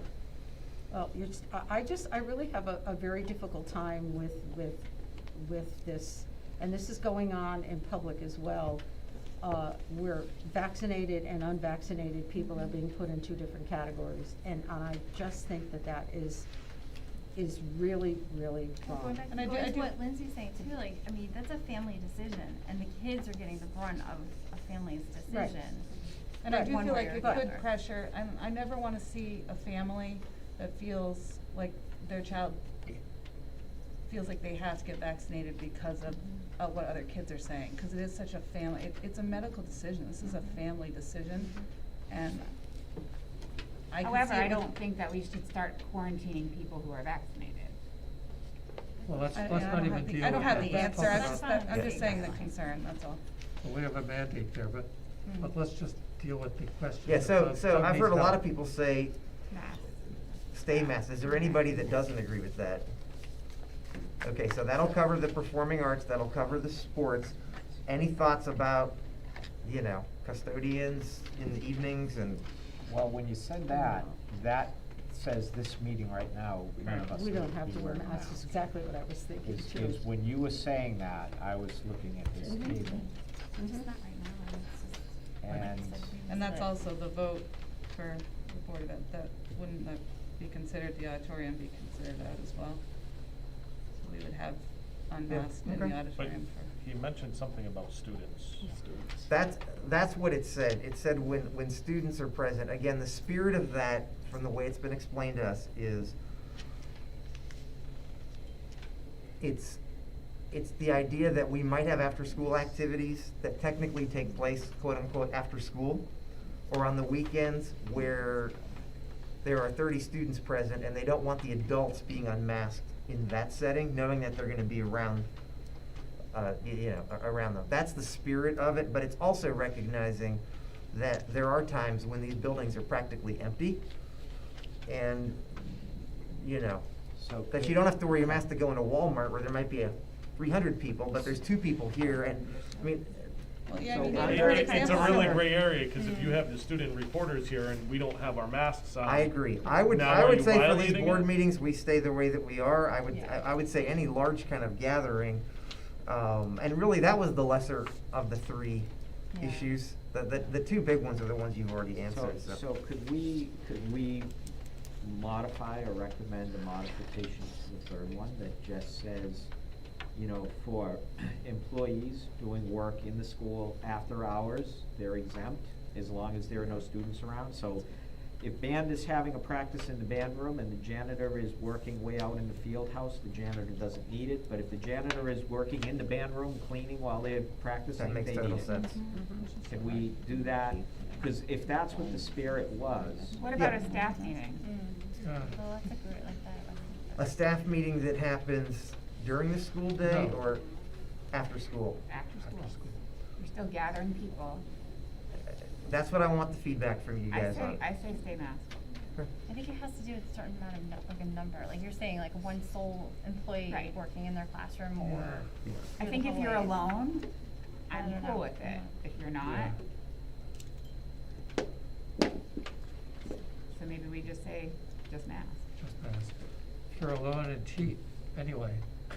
Right, cause The people do. teacher Well, is You're really unless you alone. put The teacher distance, is we great. could have. So what I will tell you is, Morning, the way it's been Yeah. explained to us is the reason why a lot of these exceptions are starting to come into play is that at some point, they're gonna transition to no mask mandates at all. And they don't want that just to There be has to like be a some cliff we sort of- drop off. Mhm. And so, Got it. and they're also trying to motivate people to get vaccinated. I mean, that's obvious from the way these rules were written, so, But you don't wanna motivate people to be vaccinated by singling them out. Those who are vaccinated and those who aren't. And- Yeah, I think that's a good point. That's, I think to the extent possible, to avoid, right. Yeah. singling out students who are vaccinated, who are not vaccinated, do it. Just don't, Everybody. whatever you do, Okay. don't single them out. That's how I feel. All right. So, I'm trying to think, a teacher grading papers at 3 or 4 in the afternoon when there's. In their work classroom In should- their classroom. with no other That's kids common around, sense. they should Well, I be mean, they fine. don't have to It's wear common masks sense. 6 Everybody feet saying apart that. during Yeah. the day if they're up at the front Yeah. for instructions. Correct, that's what I'm so- saying, yeah. So they're already They're exempt. already, yeah. What I think has happened Common is, sense. somebody has reached out to somebody at the state and said, this is ridiculous, I'm a custodian, I work in my building Mhm. overnight. Yeah. But because it happens to be a quote-unquote school building, there's a requirement that, so, okay. I think, Well, that's a common Yeah. sense yeah, thing. I agree, Common sense. okay. So we're in favor of the custodian working alone, not wearing a mask? No, we can't vote on Are it, we? though. I know we can't, but Yes. I'm I don't in have a favor. problem. I haven't heard of anyone that. object I to don't have a that. problem. I don't know, does anyone object to that? No. All right. All right, so next, I'm gonna ask Matt to come up, Matt Warner, our principal at the high school. We thought we were gonna have our reporters coming tonight, they all had conflicts. And so we do apologize for that, but there was some information that they were gonna share. Matt, you can come sit up here. It's okay, conflict I've been isn't sitting for a always while. bad. Oh. Okay, if I stand for a little bit. Hi, to those who have not met before, by all means, if you wanna give me a call and talk about a few things, you're always welcome to. Yeah, the 3 reporters apologize for not being able to make it. 2 had track meets today, the other's playing an elf somewhere, and she did not wanna miss the holiday spirit. We break it down into 3, music, just general student activities, and then athletics. For music, we do have 2 upcoming concerts. We have the choir concert on the 15th, and on the 21st will be the band. Both are gonna start at 7:30. And then on January 13th, we have show choir and jazz band who are also performing. Next week, we have the musical auditions for Emma, trying to elicit as many students as we can to try to participate, trying to rejuvenate what was lost a couple of years ago. And then most recently, last week, we had some students from the band go down to the senior center for like a holiday gathering and social, and they were really appreciative, just kind of bringing back something they had before. For student activities, homecoming is set for next Friday. We've been selling tickets this week. We're hoping to get more people to sign up. Right now, numbers are pretty low, but we're hoping to get enough to really have a nice experience for students next week. Oceanography went to Groton they went for kind of pulling up what's on the floor, doing some water samples. It was a nice day too, considering. Model UN was out in Hartford. We had 2 of our students who placed and actually received titles from that event. Deck a Coat Drive, we had a pile of them that were organized over about a week and a half's time that was donated. PJ for Kids, connected to CCMC, is this week. On Friday, we're trying to encourage as many people as possible to dress up in PJs to support those who find themselves unfortunately in them all the time. We have a group through Career, the Junior Achievement Entrepreneurial Challenge of Southwest New England. Yeah, that was a long one. That's a mouthful. Yeah. Coordinated with the Hartford. Some of our kids actually made the finals. Tomorrow they compete and they kind of bring forward their pitch to see if they can actually win that competition. And then Dr. Shook talked about the community roundup that happened this past weekend. Lastly, athletics. We had our sports banquet on Monday, kind of celebrating the achievements that we had in our teams this past year, as well as some individual awards. During the Thanksgiving football game, we were able to honor and recognize the softball team that won the state championship last year. Brought them out during halftime, give a little, something that they felt they didn't really have a good gathering, so we took that opportunity. The boys baseball team is going to happen during the basketball season during a halftime. We had our senior powder puff and the powder puff game. The seniors wanted me to reiterate that the seniors won and they shut out the juniors. Yes. 22-0. And we are officially into the winter season. Basketball, the girls actually had a scrimmage at this point, and as mentioned, the indoor track team had their first meet tonight. And have you canceled prom? Is that what you said? Yeah. Yes. Oh, I don't know what that rumor's about. Okay. Prom has not been canceled. I'm gonna forward that to you then. Sure. Yeah, I don't know where the event is scheduled, but I know that Miss Trainer, our assistant principal, she said that North Branford had a prom at that same location last year. It was a great experience. Yeah, there's no mention about canceling prom. And the homecoming that's next, is that the 15th? 17th. Is that completely outside? It's an outdoor centered one just because of COVID, but we're gonna have access to Strong, so people can go inside to kind of warm up if it's cold. There's gonna be some light refreshments. We have a DJ who's going to kind of bring as much energy as they can. Matt, can I give a shout out to Sure. Tim Fisher? I had the privilege of attending both tree lightings, holiday Yeah, tree it lightings. was awesome. Oh, thank Durham, you. Middlefield was amazing. So thank you for that. It really made the event special. And Yeah, a lot it of- really gets those kids trained well. They love being able to go back out to the community and kind of share those things. Received a nice letter actually from the senior center, just being very appreciative that we were able to send those kids out there again. I do have to say, just on top of Tim, that the kids were so interactive with the younger kids that it was really nice to see kids in our district really getting down to those kids' levels, and it really meant a lot. The little kids really look up to them, and I really appreciated it. Great to hear. Thank you. At the very beginning of the Middlefield event, the kids were all up on the top of the hill, waiting for the event to happen, but they're all going freestyle with their instruments. That is cool. That is like just discovering their own personality with their instrument. That was wonderful. Thank you, Matt. I had told him he'd be out of here by like 7:45. All right, so the last thing I want to mention, and I will make this a lot shorter than I had intended, but I do think it's important, especially with 4 new board members and soon to be a 5th new board member. I do feel very confident that we'll have a draft, not of the complete strategic plan, but of some of the key elements for our retreat on the 22nd of January as we planned. And I'll give you more details then, but I do want to let you know, I think I said this last week, and everybody was here last week. Some of you were out there and some of you were at the table, but you know, we've had about 80 individuals who have gone through one of our 4 reimagining, either the virtual one last spring or the in-person ones this fall.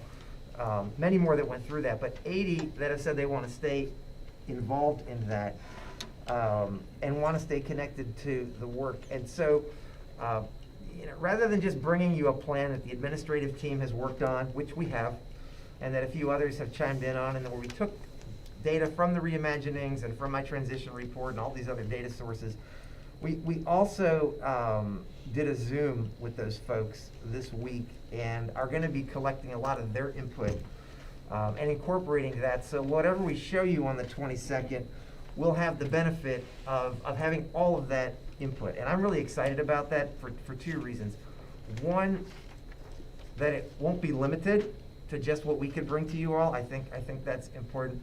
But probably more than that, that there are 80 people that want to be involved in this work, because it's not really the most exciting work in the world, and you know, they want to stay involved. This is not a one-shot deal, and there's probably lots of other people that want to be involved that haven't even got connected with us, and we're going to make opportunities next calendar year for that to happen as well. I'm done. Thank you. Thank you. Kim? Very brief. Financials are in your packet. Those are in there every month. We'll talk about it next meeting. If you look it over, have any questions, always feel free to email me at any time. I usually get right back to you. So just want to say that. The other last thing I want to say is, could you see me after the meeting? 'Cause we have to add you to the bank account. Yep. And Lucy, I need you to sign something too, please. That's it. Thank you. Okay, next item under new business is a vote to approve the Strong Camp Jewel field trip request. I believe that information was sent. I don't have a copy of it. I have Okay. Did they add that note to it that we always have Norm That asking note is about? part of the policy. It's part of it now? It's part of our policy, so it'll be on all Okay, so we that. don't have to add it. And I had reached out to Doug, my daughter is in 7th grade, and I guess it was a friend who the teacher told them they might have to sweep with masks on. And when I reached out to Doug, he didn't think that was said. And so Well, I don't know if it was said or not. I know that, I don't know I of have a any, concern about that. anyone that would sleep with a mask. Because it's just not safe. I mean, I've already told my daughter, I don't know if you're going, depending on what's going on with COVID, and she wasn't that happy about that. I do have some reservations about it, to be honest. I know that it's something that happens often.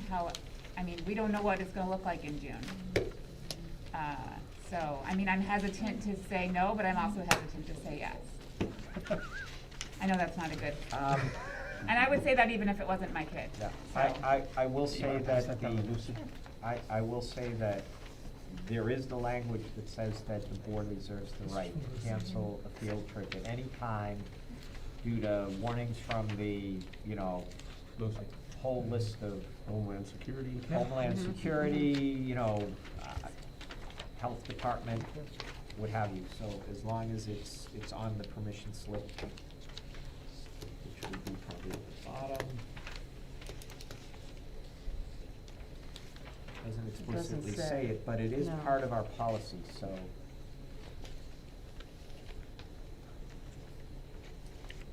Any other comments, thoughts?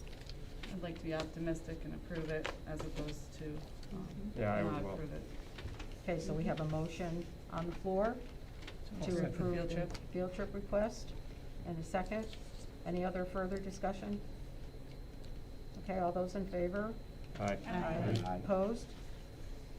I'm gonna abstain. And one abstention. Okay, I'll give that back to whoever that belongs to. Okay, our next item is a recognition of our outgoing Board of Education member, Victor, whom I had not only the pleasure of working with on the board, but also being vice chair on our achievement committee. And I will read this to you. Would you mind if I took this down when I read it? Anybody object? Does that count as performing? It does, actually. Quite a performance. Okay. It says Regional School District 13, Board of Education, Durham and Middlefield, Connecticut. Be it known by all those present that on this day, Victor Friedrich, distinguished Board of Ed member since 2013, is duly recognized and acknowledged for his dedication to the children and citizens of Regional School District 13. And whereas Victor Friedrich, having served with honor, hereby concludes this challenge for the responsibility of educating our youth. Be it known by these words that his deeds, his positive manner and enduring good sense, his gentle tone and insightful viewpoints will be long remembered and cherished by his peers, the towns of Middlefield and Durham, and indeed our children. And whereas Victor Friedrich served this district as a Board of Education member, his thoughtful questioning and in-depth challenges, his unique thinking, comments, and suggestions will long be remembered as a guide for those that follow in future public service. And whereas Victor Friedrich always brought his well-timed, droll humor and scientific thought process to every discussion, which served to lighten the moment and subsequently redirect board member debates with his pointed focus on student growth and well-being. And whereas Victor Friedrich demonstrated his tireless work ethic on many subcommittees for this board, most notably the Educational Resources, Human Resources, Policy, Student Achievement, Utilization, and Well-Being Committees. He served as a valuable co-chair of the Student Achievement Committee, and his presence and unique point of view will be sorely missed at those meetings. And whereas Victor Friedrich is a respected and admired member and leader of Regional School District 13's Board of Education, therefore be it resolved that we, the members of the Regional School District 13 Board of Education, on this 8th day of December, 2021, celebrate Victor Friedrich and encourage others to do the same, and join us in recognizing Victor Friedrich, a leader who made an extraordinary difference in the success of this school district and the advancement of its mission. All this is with our sincere gratitude for your years of unselfish service. By your actions, you have distinguished yourself and brought great pride upon your community, our schools, and hundreds of children that will love and remember you for all the good work you have done.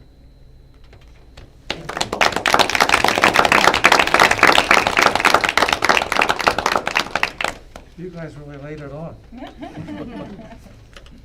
Well, do I get to say something? Yes, you do. Please. You have to sing it though. Well, you No, he don't doesn't want usually to hear me sing. say. This mask is not thick enough that you really want. So. No, but it did improve our public appearance, didn't it? Yeah, it hides a lot of stuff. It hides a lot of stuff, it's true, which is the problem. I feel that I was really lucky as a kid. I had great parents and a great family and a wonderful school system. And I always thought all of my life that I owed something, that I needed to give back. I still remember, well, you guys don't know me, you guys do. Of course, there are many moments when I might have gotten in trouble in class. And the teachers that I remember are the ones who laughed. And I've forgotten all the ones that sent me to the principal's office. I remember a guy, and I can't remember his name now, was a wonderful physics teacher. He was a retired engineer. Pete Lewis and I were lab partners, and we were both nerds. I mean, we were really physics nerds. We really loved it. And we read all the labs, and we'd already done them in our heads when we went in.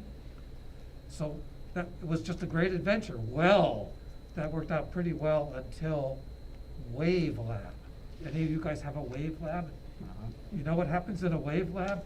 You get a big tank of water and you make waves in them. Oh, boy. And you get to see them reflect off of stuff and diffract through little apertures, and you do all kinds of stuff. We loved that. I was a beach boy. I was a surfer boy. I lived by the ocean, and so, I mean, waves were kind of like, I lived in the waves. So I just loved that. Pete loved it too. Well, we decided we needed to do higher frequencies. So, instead of going like this, you go like that. You know what happens in water in a tank in your class when you go like this?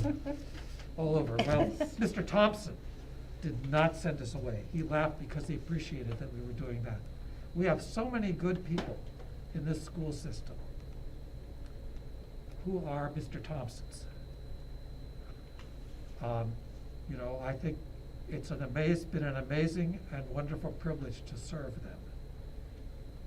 And I meant the comment that I made before, education has been a cauldron for these last years.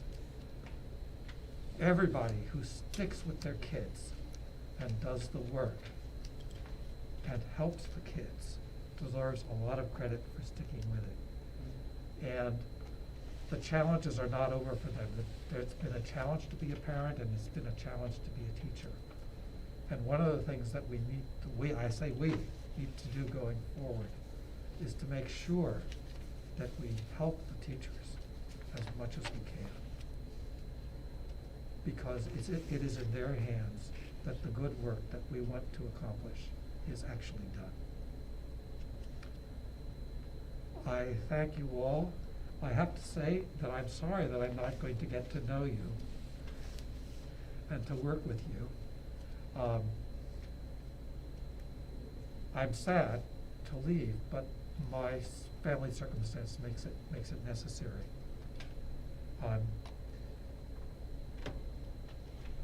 But I look forward to following your progress with the pleasure of knowing that I no longer have to decide exactly how much money needs to be bonded. Nor who can wear masks after school is over. All of those things that you guys are now going to be in the middle of. But at the end of it, the end of it is a really sacred duty, which is to give our children the best life that they can have. And I wish you all the best in doing that. Thank you. Wish you the best too.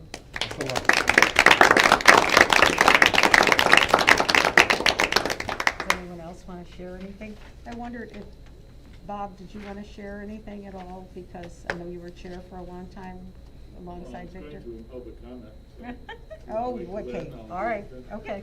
Well, we're close to that. In fact, that's our next item is public comment, unless anyone else wanted to add any other thoughts. I just wanted to thank Victor for your hours of dedication and to the school board and all of the work and your insights. You've often taken me and flipped my views 180, and I really appreciate that, and I just wanted to thank you for that. Well, I want to thank you for being open to being corrected. But you know that sometimes you were right, and I think that I acknowledge that, right? I think we both got great respect for each other, so thank you. May I also add, I've really enjoyed having you on the Student Achievement Committee. Yes. I mean, it has just been such a pleasure, and I know we joke about, that you would challenge me, and you did, but it was always respectful, and I will miss your mind around the table, your challenges. Definitely. So thank you, and thank you for all your support, because you've been extremely supportive. And I appreciate that very much. Any other thoughts? Public comment? I just wanted to thank Victor for all of his work on the board. He has been committed to our students first and foremost. He's focused everything that we do in education on what the benefit is to the students in the school. It's very seldom you get to work with a neuroscientist who's not looking at where your head's inside your head, but in fact helping you think about how to solve problems. Victor, it's been a pleasure to work with you, and I hope that you and your family are well and keep in touch. I know his wife and my wife were on the committee, so we will probably stay in fairly close contact. But it's been a pleasure. You are always there with the right thought. I'm glad to see Misty taking over for the corrections to the minutes. I got you.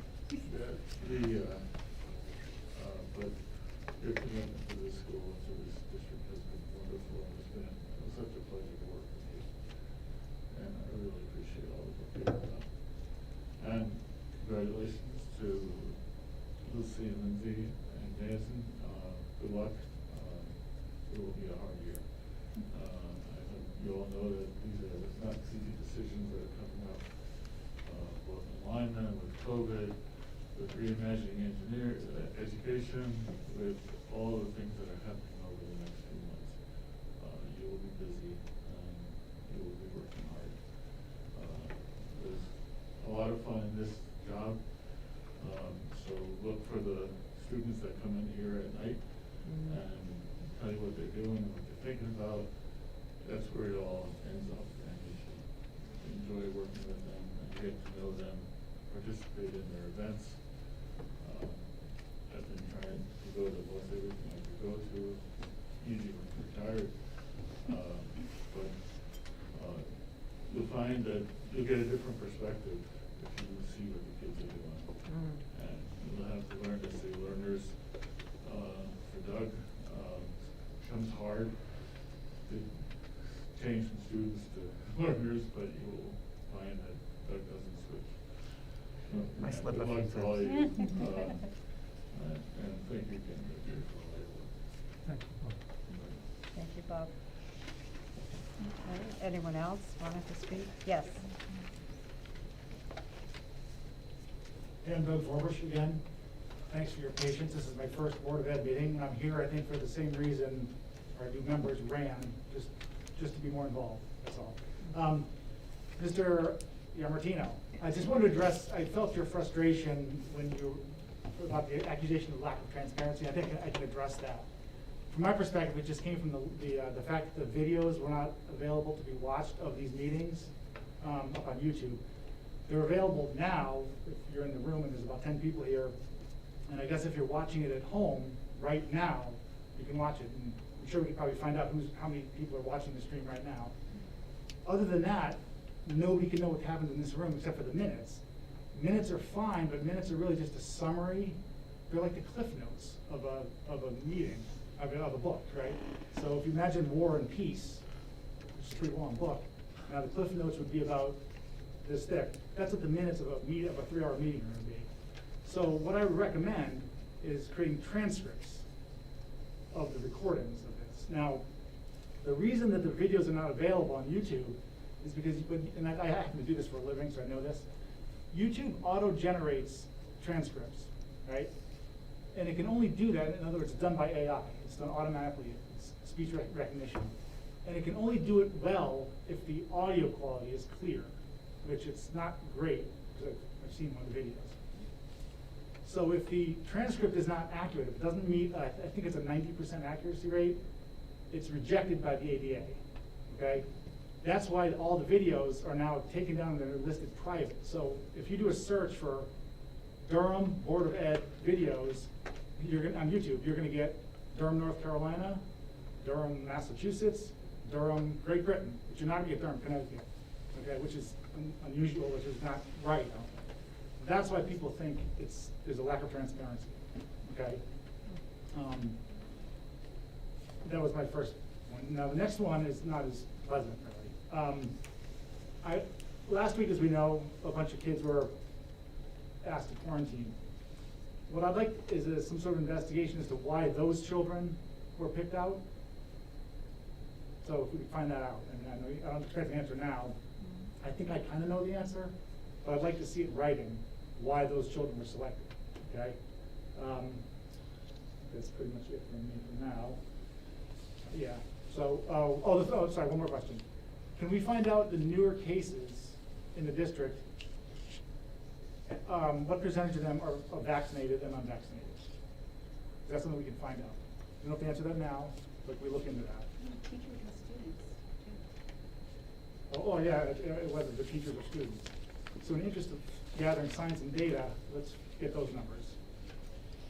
Because I think I would be interested in knowing that, and I think others would think. I mean, you mentioned about that we're seeing more and more cases of breakthrough cases of vaccinated students and people testing positive. So I'd like to know if that's happening in our district as well. Thank you. Thank you. Anyone else? Yes.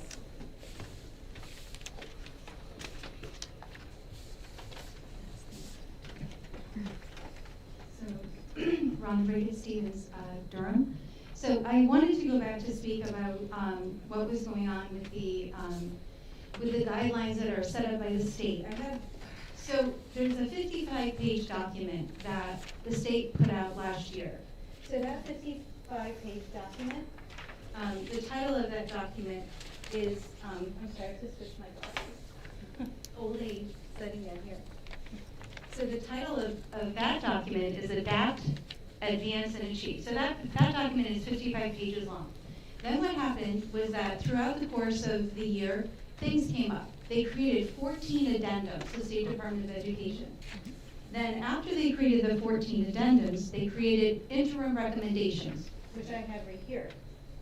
So these are, I don't have the 55-page document, but it's easy to find on the website. Here are the interim recommendations. So then, and here's an example of what an addendum looks like. An addendum has all kinds of exceptions. So there's literally dozens and dozens of exceptions of when you can wear a mask, when you can't wear a mask, how close you can be, when you're supposed to be apart. None of it seems to be based in science, to be completely honest with you. The most important, then what happened is that District 13 came up with this document right here. So this document, which was authored by Pam Bransport because she's the COVID liaison for District 13, and I know Pam, I went to high school with her, I love Pam. But this is the document in which vaccinated kids and unvaccinated kids have different quarantine days, and also this is the document where they say that she can ask you if you're vaccinated or not, but they don't tell parents that you do not have to answer. So my main points are this. One is that they are not rules from the State Department of Education. They are recommendations. And the new Commissioner of Public Health has made that very clear, Dr. Muthani.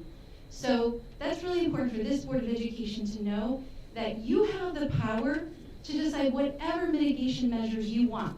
You can accept some, none, or all of them. But they are not rules, they are not laws, they are not requirements. And Charlene Russell Tucker, who is the Commissioner of Education, has also made that very clear, that they are not, that each district has to make their own decisions with their Board of Education, with their health consultant. That's the first thing. The second thing is that students do not have to answer whether or not they're vaccinated, right? And they don't have to volunteer that either. To create a tiered system of quarantine based on vaccination is a violation of students' rights. And the State Department of Education, I mentioned this before, and I will get this document to you, Mrs. Petrella, but it says that you can, students cannot be excluded based on vaccination status, COVID vaccination status, because that vaccine, that COVID vaccine, is not approved by the Connecticut General Assembly. It is not approved by the Department of Public Health. And in fact, so the point is that it's not on the vaccine schedule.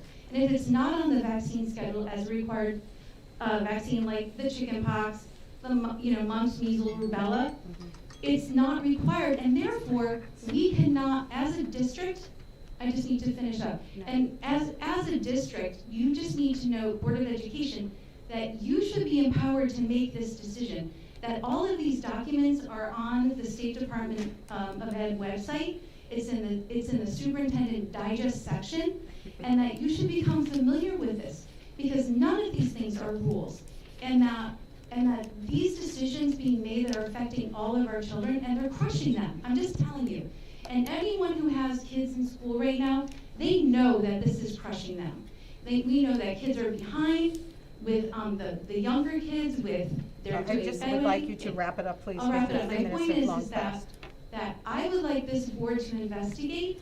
I would like this board to look at these suggestions, because that's all they are. None of them are rules. Thank And you. the only rule is the mask mandate, which Governor Lamont made. That's his mandate, 13A, and he delegated that authority to the Commissioner of Public Health.